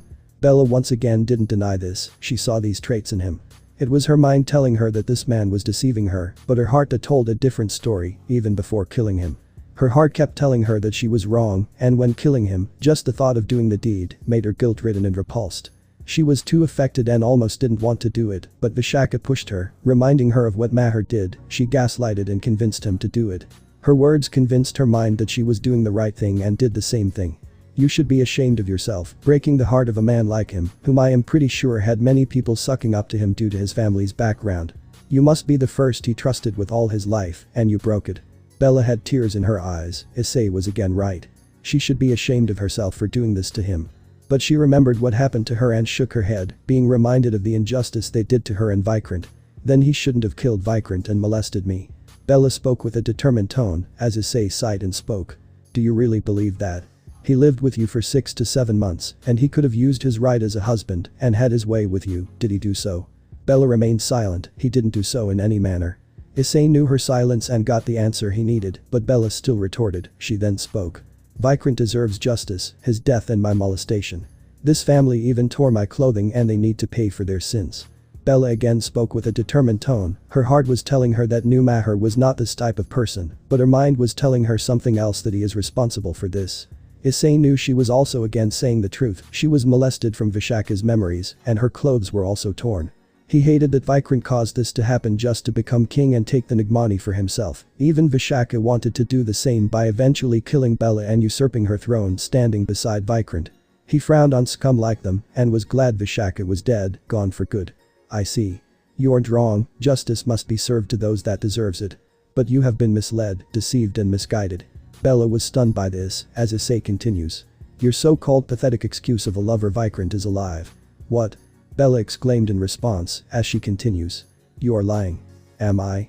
Issei spoke with his eyes raised, he then spoke in response. "You will meet him soon enough, worry not. And I am going to enjoy the moment when the truth breaks you.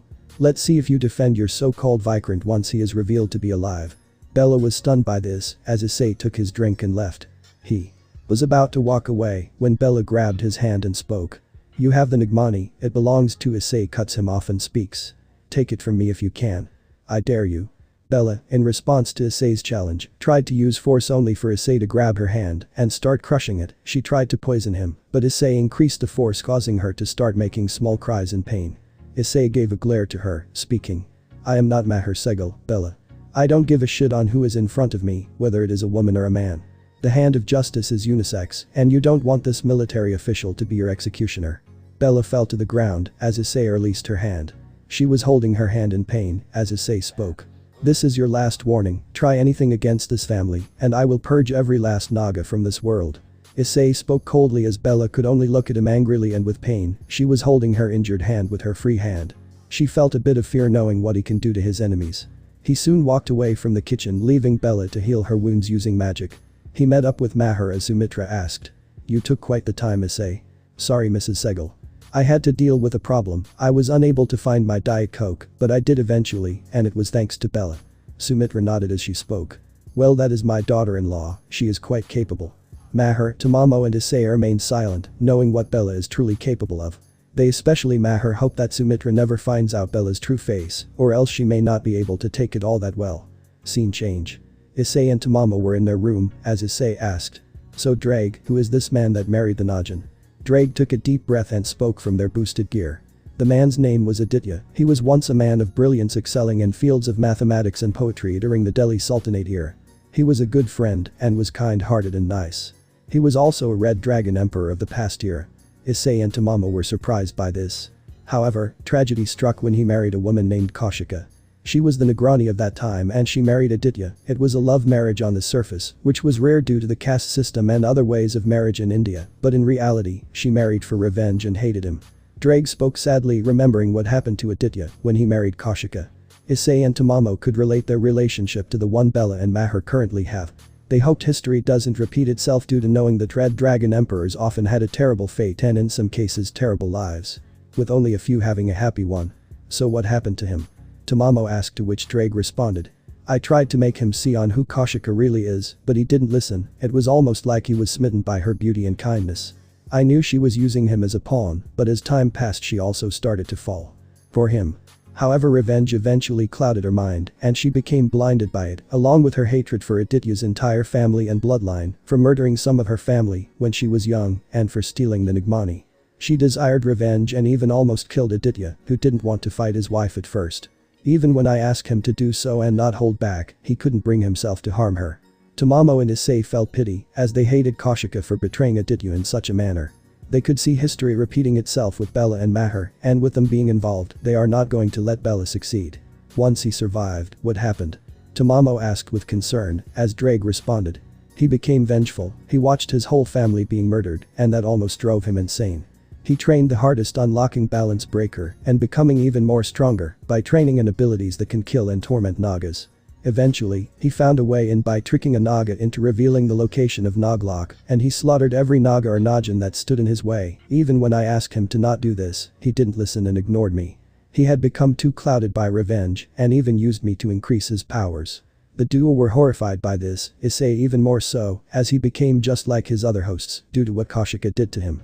Her anger was justified, but she went too far and drove even her own husband almost insane. Then did Kaushika come out and stop him? Drake hummed in response as he spoke. Yes, she did. She was completely horrified by the man her husband had become when she had almost killed him. She had become grief-stricken with what she had done, realizing she had gone too far and punished them too much.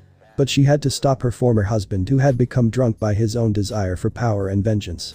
It wasn't in her heart or desire to do so, but she had to. The battle lasted for hours, and Kaushika tried everything in her power to remind Aditya of their moments. However, it was far too late to do anything. Aditya overpowered Kaushika in every manner and even killed her, badly tormenting her for his own pleasure. She would have died, but that was until Lord Shiva had to intervene and gave her enough strength to stop him. She clashed with Aditya even when he used the Juggernaut drive against her, evenly clashing against each other, but she was getting overpowered since her body wasn't attuned to the power of the god of destruction. Drake spoke sadly as he remembered the fateful day when his friend fell to darkness and became insane. She managed to fatally wounded him in the end when his armor of Juggernaut drives started to fall off, and after that Shiva's powers went away. However, she was weeping endlessly since he was the man that she loved. But Aditya, driven by his own hatred, fatally stabbed her in the heart with a talwar he used against her in their clash. She only looked in horror and shock. But that was at first, but she had a smile. In her final moments, she held no hatred for her husband despite what he did to her kingdom and revealed that she always loved him before dying as well.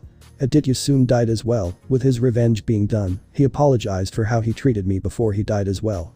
It was a tragic end for what could have been an amazing love story between two beings from different worlds. Alas, hatred can ruin such a beautiful story between such wonderful beings. Drake ended the story between the two, as Issei and Tamamo remained silent, seeing that Maher could have gone down Aditya's route but chose not to do so. Issei then spoke. I see. Was he one of the souls that sacrificed himself when you know? Drake shook his head and spoke. No, he wasn't there. His soul was saved by Shiva, who managed to extract it from the gear. He decided to give the soul peace in the afterlife. He was planning to reincarnate him to give them a second chance, but I convinced him to reunite them in the afterlife, where they can live in peace, since if a repeat of this happens, he may not be able to take it and actually lose it completely, or may continue his murdering spree. Issei and Tamamo felt relieved that he was given hope when he was taken to the afterlife. Maybe they can find peace there. Issei then spoke. You know how they look? Drake responded. I do. Drake showed them a projection of two figures. The first one was beautiful regal-looking woman with long flowing black hair and bright golden eyes. She is wearing an elaborate golden sari. Her attire is a draped silky fabric that exposes her shoulders and midriff, giving a look that is both elegant and royal. She is adorned with intricate golden jewelry, including large earrings, a detailed necklace, and bracelets. On her head is a delicate golden crown with sharp ornate designs. This was Koshika. The second one was a confident man with medium-length tousled black hair and brown eyes that folds just above his shoulders, with a slight wave that gives him a relaxed, effortless look. His hair frames his face, with some strands falling across his forehead. He sports a short, well-kept beard and mustache. His attire is traditional and elegant, consisting of a long flowing kurta in a light beige or tan color. The fabric looks rich and smooth, with intricate embroidery on the shoulders and along the edges of the sleeves. The embroidery is a darker color, perhaps black or deep brown, forming ornate patterns that add to the sophisticated look of his outfit. Around his waist, he wears a black sash tied loosely, which adds a contrasting element to the otherwise light-toned ensemble. This was Aditya. Wow, she looks kind of hot. Issei muttered in response, only for Tamamo, who heard it thanks to her super hearing, to smack him in the head as she spoke. Have some decency. Issei rubbed his head, as a red tint was seen on Tamamo's expression, who turned away as Drake closed the projector, but before their conversation could continue, Issei spoke. That reminds me, I gotta inform Vishela about the situation. She deserves to know what had happened. After all, I did promise her. Issei immediately brought out his laptop and pressed some buttons, as he soon connected it to the Blackwatch HQ in Washington, D.C. Soon enough, the call was connected, and Vishela showed up, as she spoke with a smile. Issei, it's been a while. Issei spoke in response. How have you been, Vishela? Vishela nodded and spoke. Although this is a prison cell, I am not treated as a prisoner, it is nice.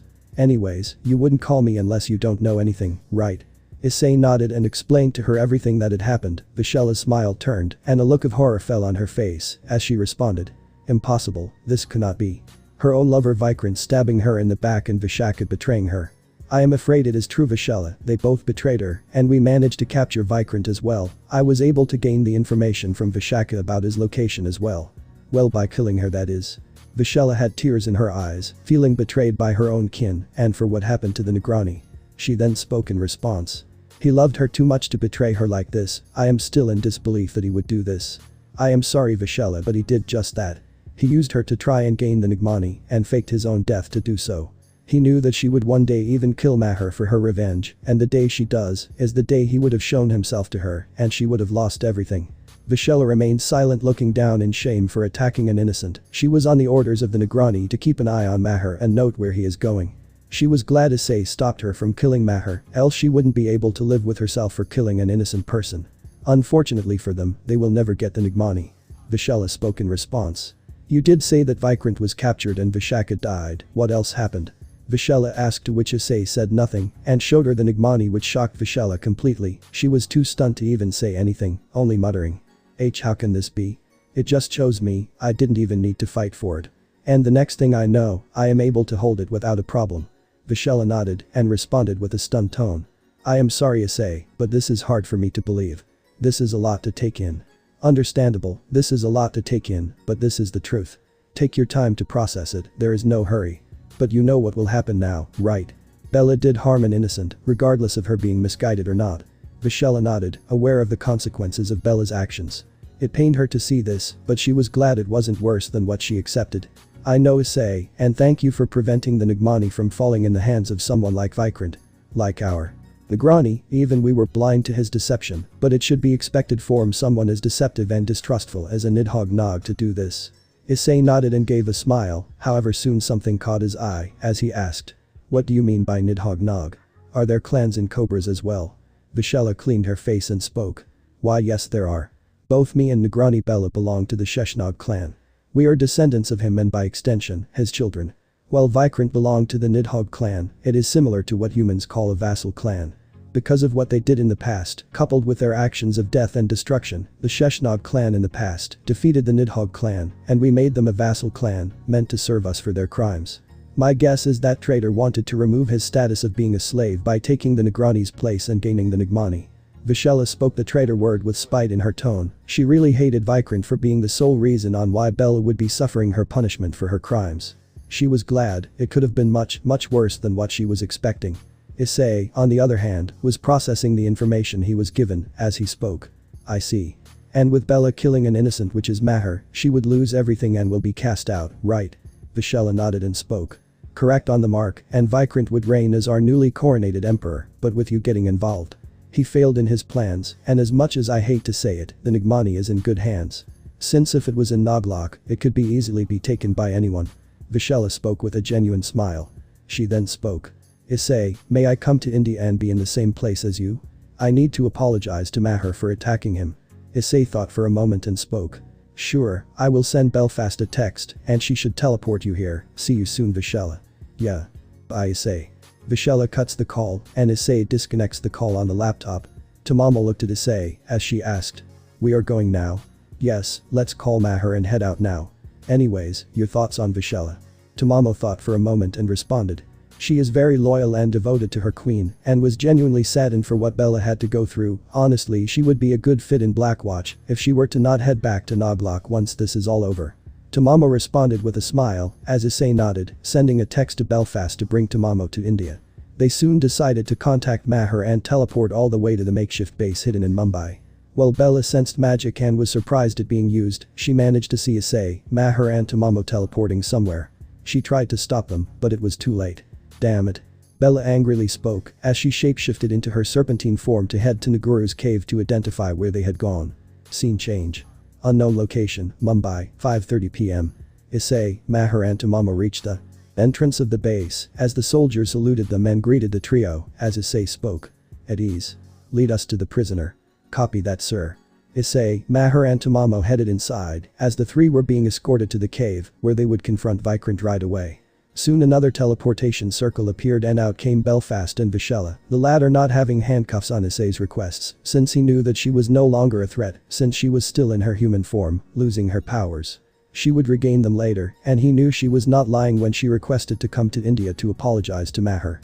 Now you must be wondering, how did Issei strip Vikrant's powers while Vishela still not having hers? Well, it's simple, Issei managed to create multiple devices to do so. Since the first one was so successful, all he had to do was recreate more of the same things. He had 10 devices like these in case he had to restrain more people if needed. Master, I brought her here. Belfast spoke with a bow as Issei responded. Thank you, Belfast. Issei looked at Vishela, who spoke. First, you have my gratitude for accepting my request. It's nothing, and if you are wondering, Maher is behind me. Issei pointed to Maher as Vishela kneeled in front of him and responded. I apologize for attacking you. I am glad I was stopped before I would make a mistake that I would regret for my life. Please forgive me. Maher remained silent, he was not expecting this to happen. Never did he see that she would be this humble and apologetic for what she did. He wondered when Bella will see the truth, unlike her. Maher only crouched to her level and responded. Please, don't apologize. No one was harmed and you were only following your queen's orders. I am surprised that your kind is humble enough to apologize to us, knowing how much you hate us for our vices. Vishela only looked at him and shook her head as she spoke. We know when we are at fault and we will do anything in our power to set things right. And besides, I am supposed to apologize for attacking you regardless. So please, forgive me. Maher sighed and responded. It's fine, no one got harmed like I said before. If there is anyone that needs to apologize, it's your queen, and I am not forgiving her for what she did to me, not so easily. Vishela nodded sadly, she didn't blame Maher for holding anger and hatred towards her queen. She stood up and asked. Where is that traitor? Vishela's tone was filled with venom, she had nothing but disgust for that traitor, believing that he had suffered a deep injustice. Issei then spoke. He is in his cell, I will lead you to him. They all headed to where Vikrant was, with Maher wanting to make sure he was punished, no matter what happens. Scene change. Naguru's cave, unknown location, India, 6:30 p.m. Bella was in her serpentine human form, which comprised of the clothing she wore when she first visited Naguru. He was constantly using magic to sense where they had gone. Bella then spoke. Did you get anything? The Naguru took a deep breath and responded. Not yet, they managed to conceal themselves so well. It is hard to locate where they are. A grunt of frustration could be heard from Bella's mouth, she had lost a lot of things and she was afraid of losing any more of her Nagas. The first way to prevent that was by identifying what their next plan is. She took a deep breath to calm herself, knowing her anger wouldn't do her any good, and use it in a proper manner against her enemies. Naguru, do you think it is possible for us to beat Issei? Bella asked a genuine question. He easily overpowered her super strength by crushing the hand she had grabbed him with. Had it not been for her immense skill in healing magic, she would have lost her hand. taking a deep breath, he responded. I will be honest with you Bella dear, I really don't know. He is probably the strongest red dragon emperor of all time. That man managed to beat 2 cadre class angels who can reach up to Satan class devils without much effort. For context, you yourself can only reach ultimate class beings and can keep up with a dragon king, that is your max potential for now. The scary part is, we don't know what else that man is capable of. If he can bring many of the faction's loved ones close to death and dare them to do something about it, he is capable of far more, and that is something we should be the most afraid of. To add it off, he took the Nigmani without you even picking it up, meaning that there was a huge reason behind this. The Nigmani won't just choose anyone to wield it. There is a reason, and we must find out about it. Bella nodded in agreement, she had to find out the truth, and she intends to stop Issei, that is if he does invade and destroy Noglok. It was clear that she was afraid of the man and didn't want to fight with him, since she would end up dying. There was silence between the two before the Naguru spoke.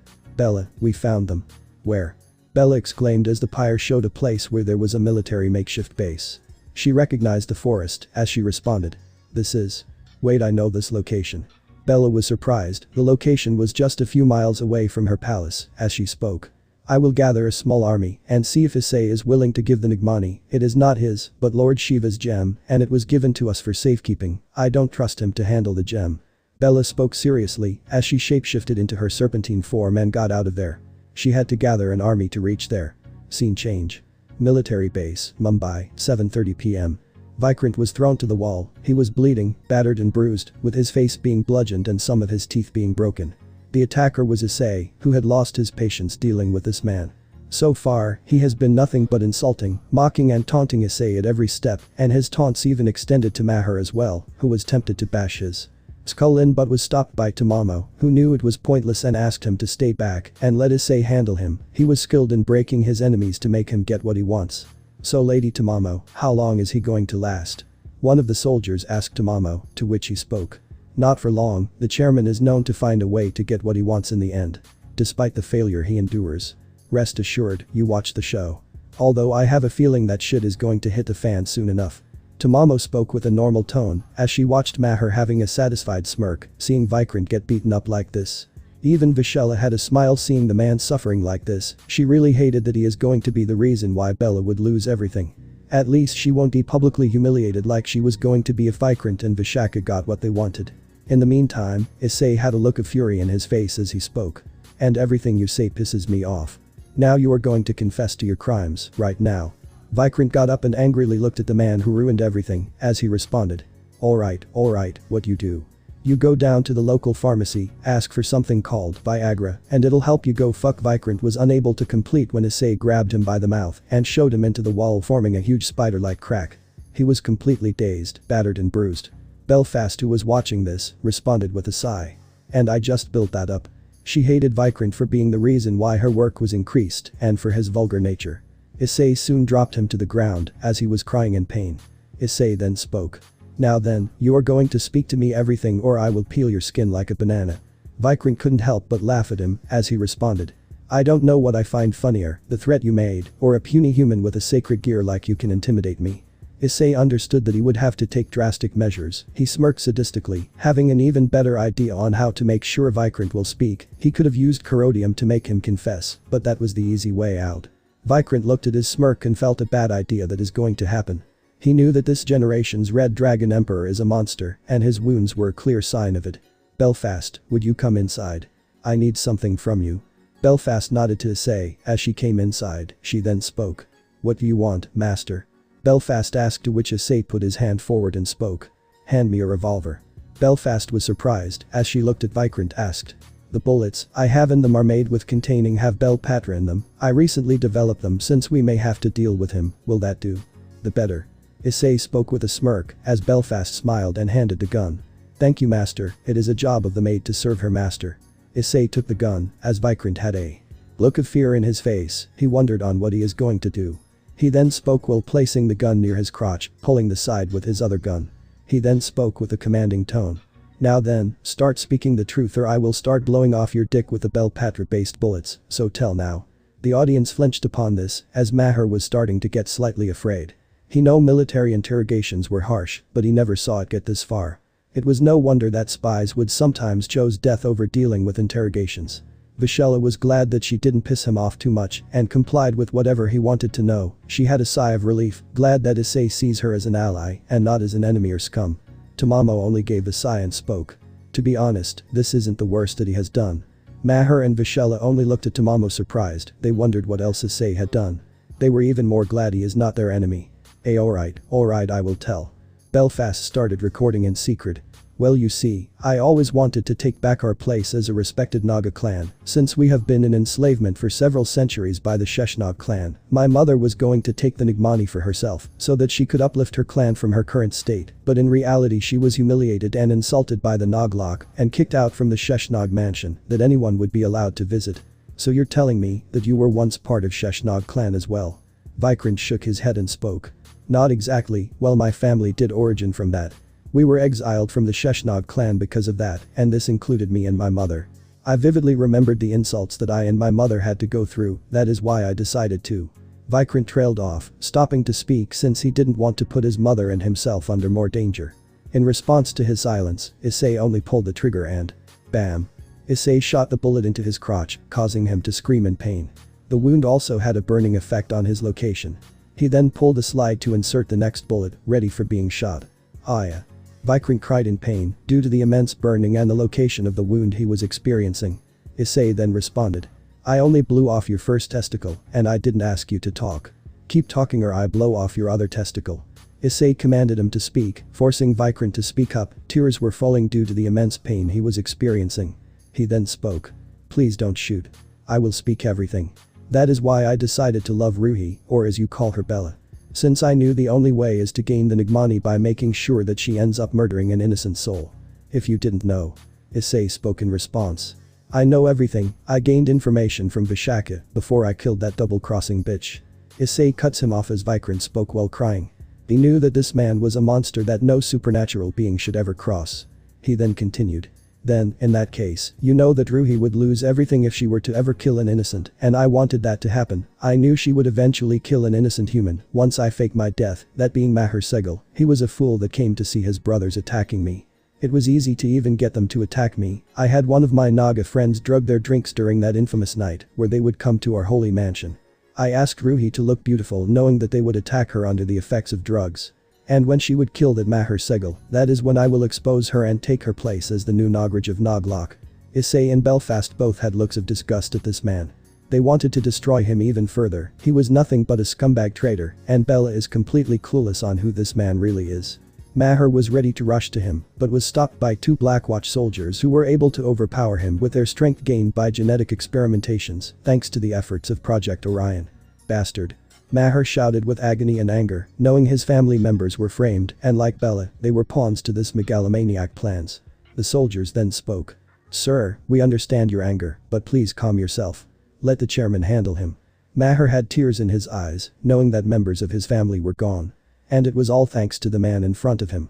Vishela could only look with sadness knowing he lost his family members because of a man that only wanted to gain power. Tamamo looked at Maher and unleashed a wave of Senjutsu that calmed him down. He soon calmed down, but was still saddened by what happened to them. But before anything could happen, the alarms started to blare in their ears as Issei and Belfast understood what happened. Issei decided to seal the wound with his flame magic so he doesn't die out of bleeding, causing him to scream even more in pain and left the room, but not before sealing it completely. Vikrant could only watch helplessly. He had lost everything thanks to Blackwatch, and there was nothing he could do about it. Before they left, Issei spoke. Vishela, it would be best if you stayed inside. Keep an eye on Vikrant so that he doesn't escape. Vishela gave a nod as she gave a glance at the beaten up Wanted King. She was happy that he got what he deserved. She knew that Bella would be arriving soon. Scene change. Issei and the others reached outside along with a small army of Blackwatch soldiers, as Bella had a small army of herself and 25 Nagas. Issei then spoke. You know, I was expecting to drag your ass from Naglok all the way back here. But never thought you would be coming all the way here. Bella glared at him angrily as she took a deep breath to calm herself as she spoke.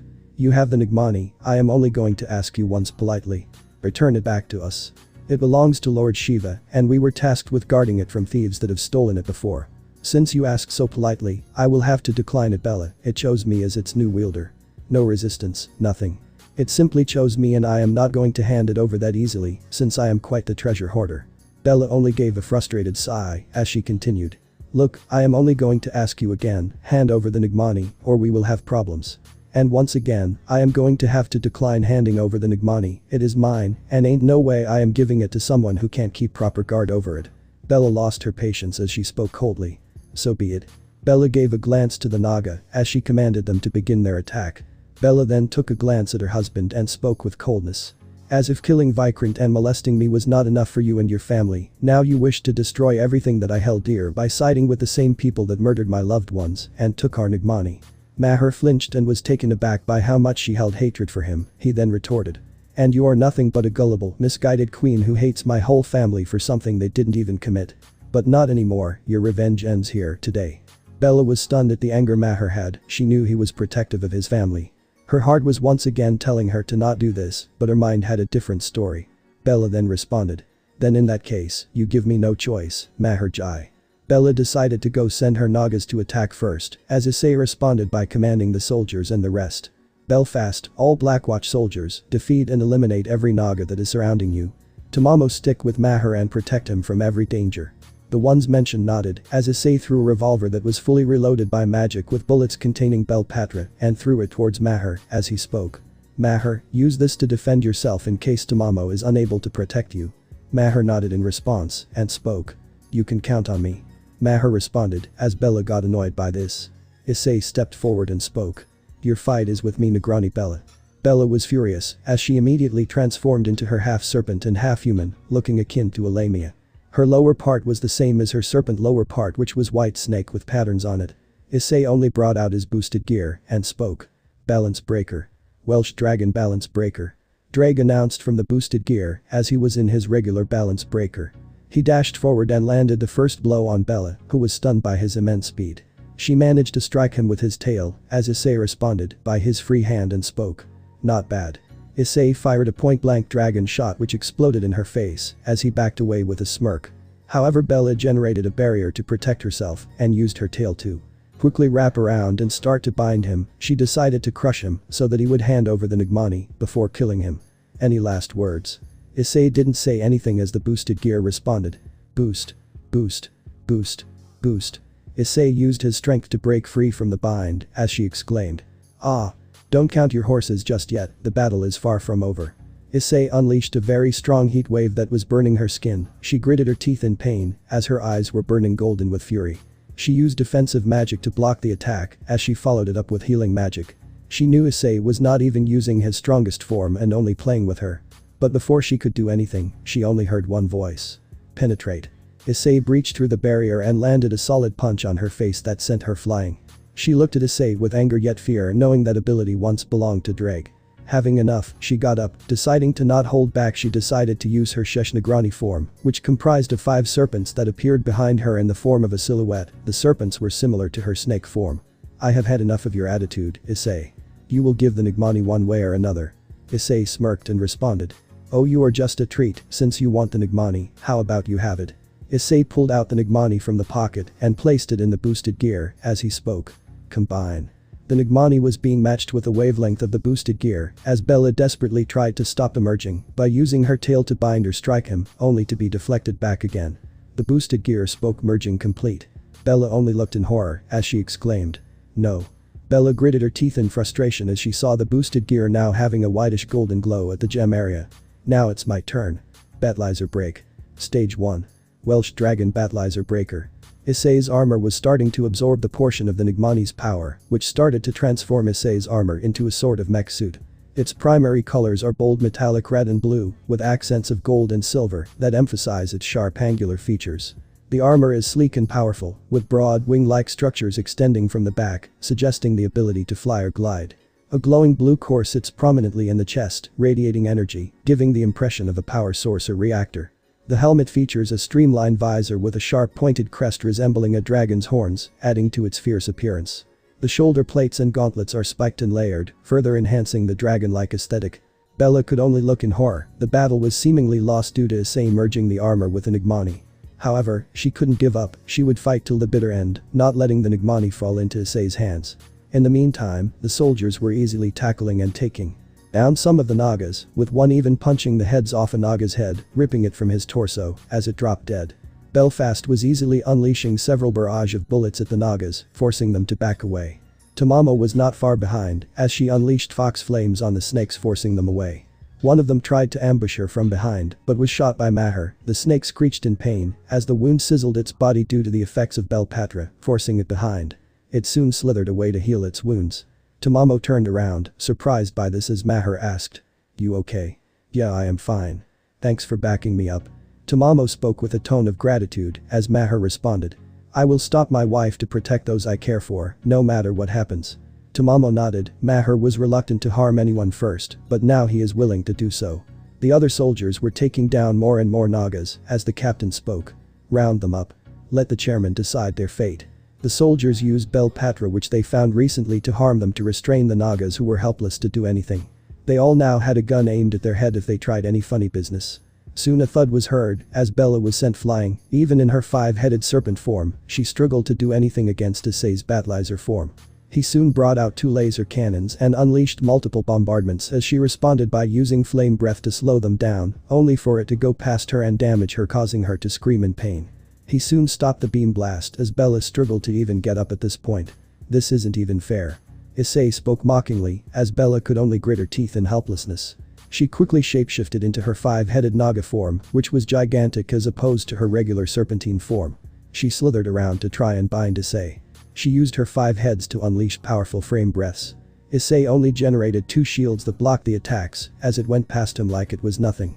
The flames soon burned any surrounding trees to ash, which made Maher gulp in slight fear. He knew that without the Black Watch, he wondered if this gun would have been useful to use against her. But he would fight till the last breath for his family. Bella immediately tried to crush Issei with her immense strength, only for the armor to glow a bluish repulse that sent her flying. She was on the ground almost defeated as she got up and unleashed a powerful blue beam blast, as Issei only responded with his own beam blast, which overtook hers, forcing her to dodge. "It's useless, give up." Bella only hissed angrily in response, as Issei spoke. "So be it. Drake, can I strip Anajan's powers using the Nigmani?" Drake responded mentally, "You can do it. Actually, hell, you can even strip her title as the Negrani if it is justifiable enough." Issei nodded in response, as he used the Nigmani's power and unleashed a blue shine on the 5-headed serpent.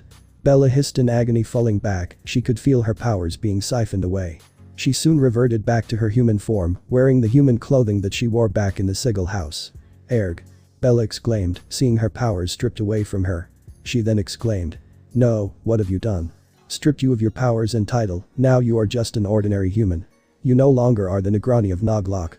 Bella had a look of anger. She tried to shapeshift, but her powers failed to manifest. Her look of anger was replaced by that of fear. Maher could only look at his wife that once he cared for with anger and sadness. He hated on how the first woman he tried to love betrayed him in such a manner. Issei then spoke. "It's over. Surrender." Bella grits her teeth in anger and shouts, "Never. Even if you have somehow stripped me of my power, I will never surrender to someone like you. I still have the heart of the Negrani, and that will never change, no matter what you do to me, Red Dragon Emperor." "So be it." Issei turns his gaze towards the soldiers and commands them, "Line up and prepare to fire at them." Bella looked in horror as she shouted, "Don't you dare." Bella grabbed Issei's armored hand as he pushed her back using his strength. Issei then spoke, "Aim your weapons." The soldiers aimed their weapons at the Nagas who were helplessly watching. They lost the battle big time, and there was nothing they could do about it. Even Bella lost the battle in her powers. Bella had tears in her eyes. She didn't want the Blackwatch to murder more of her people. 3. The soldiers placed their hands on the trigger handle as the others watched with silence. Bella tried to stop him by speaking, "No." 2. The soldiers aimed their hands on the trigger and start to pull it upon the next encounter. Bella knew what she had to do. She immediately started to run towards them despite her injuries. 1. The soldiers started to pull the trigger as she shouted, "Stop, please." Bella kneeled on the floor and pleaded with them, throwing her pride away and kneeling in front of them, bowing as she exclaimed while crying, "I surrender, please don't harm my people." Maher could only look away, seeing his wife's state. He hated that he didn't see the truth before this, else things wouldn't have gotten this far. Tamamo and the others looked at Issei wondering what he would do as he spoke. "Hold your fire." The soldiers kept their weapons away as one of the Nagas spoke. "Why, Negrani? Why did you throw away your pride, honor and respect for our sake?" Bella only looked at the Naga who spoke and answered with a smile. "I took a solemn oath when I sat on the throne, which is of protecting my people and the Nigmani. I will sacrifice anything, even my own life if needed." She soon turned to Issei with a serious expression. Take me away and do whatever you want with me, but please don't harm my people. Issei had to give her some credit, she was better than Serzich's who sacrificed his own son for reputation. However, that didn't mean she is off the hook, not by a long shot. Issei then spoke to his soldiers. Take her away and make sure she is in a different cell. 2 soldiers came forward as they grabbed Bella by the arms, showing no resistance, as a soldier was behind her aiming an assault rifle, ready to shoot her if she tried to do anything. She gave a glance to Maher before she was taken away, who only looked at her with a serious look. She flinched seeing the seriousness of the face of her husband, whom she never saw as such due to her mind, reminding her of her revenge. Issei turned to the Nagas and removed the bell patra and spoke with a cold tone. I am giving you all one chance, run as fast as you can and never show your face to me, or else you will die. They all didn't hesitate, this man defeated their queen without much effort and he was not supposed to be messed with. They all left shapeshifting into snakes as they all went their own ways. Issei reverted back to his normal self as he looked at his new gem that now had the Nigmani embedded in it. He walked towards Maher and saw him with several emotions. He placed his hand on his shoulder and spoke. You okay? Maher nodded and spoke. Why, yeah, I am, let's head inside and get this over with. I have some questions before I decide on what I need to do with her. Maher spoke with a serious tone, however Issei and Tamamo could see the pain in his voice. They knew that things were going to get emotional due to what happened. Belfast walked towards him and asked. Master, what is going to happen? Things are going to get emotional, and Bella, well, she is going to get a hard reality check on her situation. Let's see what Maher is going to do to his wife. Belfast nodded as they all went inside and decided to deal with Bella once and for all and end the problem with Noglock. One thing is for sure, Vikrant will die for what he has done. He won't get anything he wants and will die alone where no one cares for him. That's it, guys. Thanks for watching and supporting us. See you in the next part.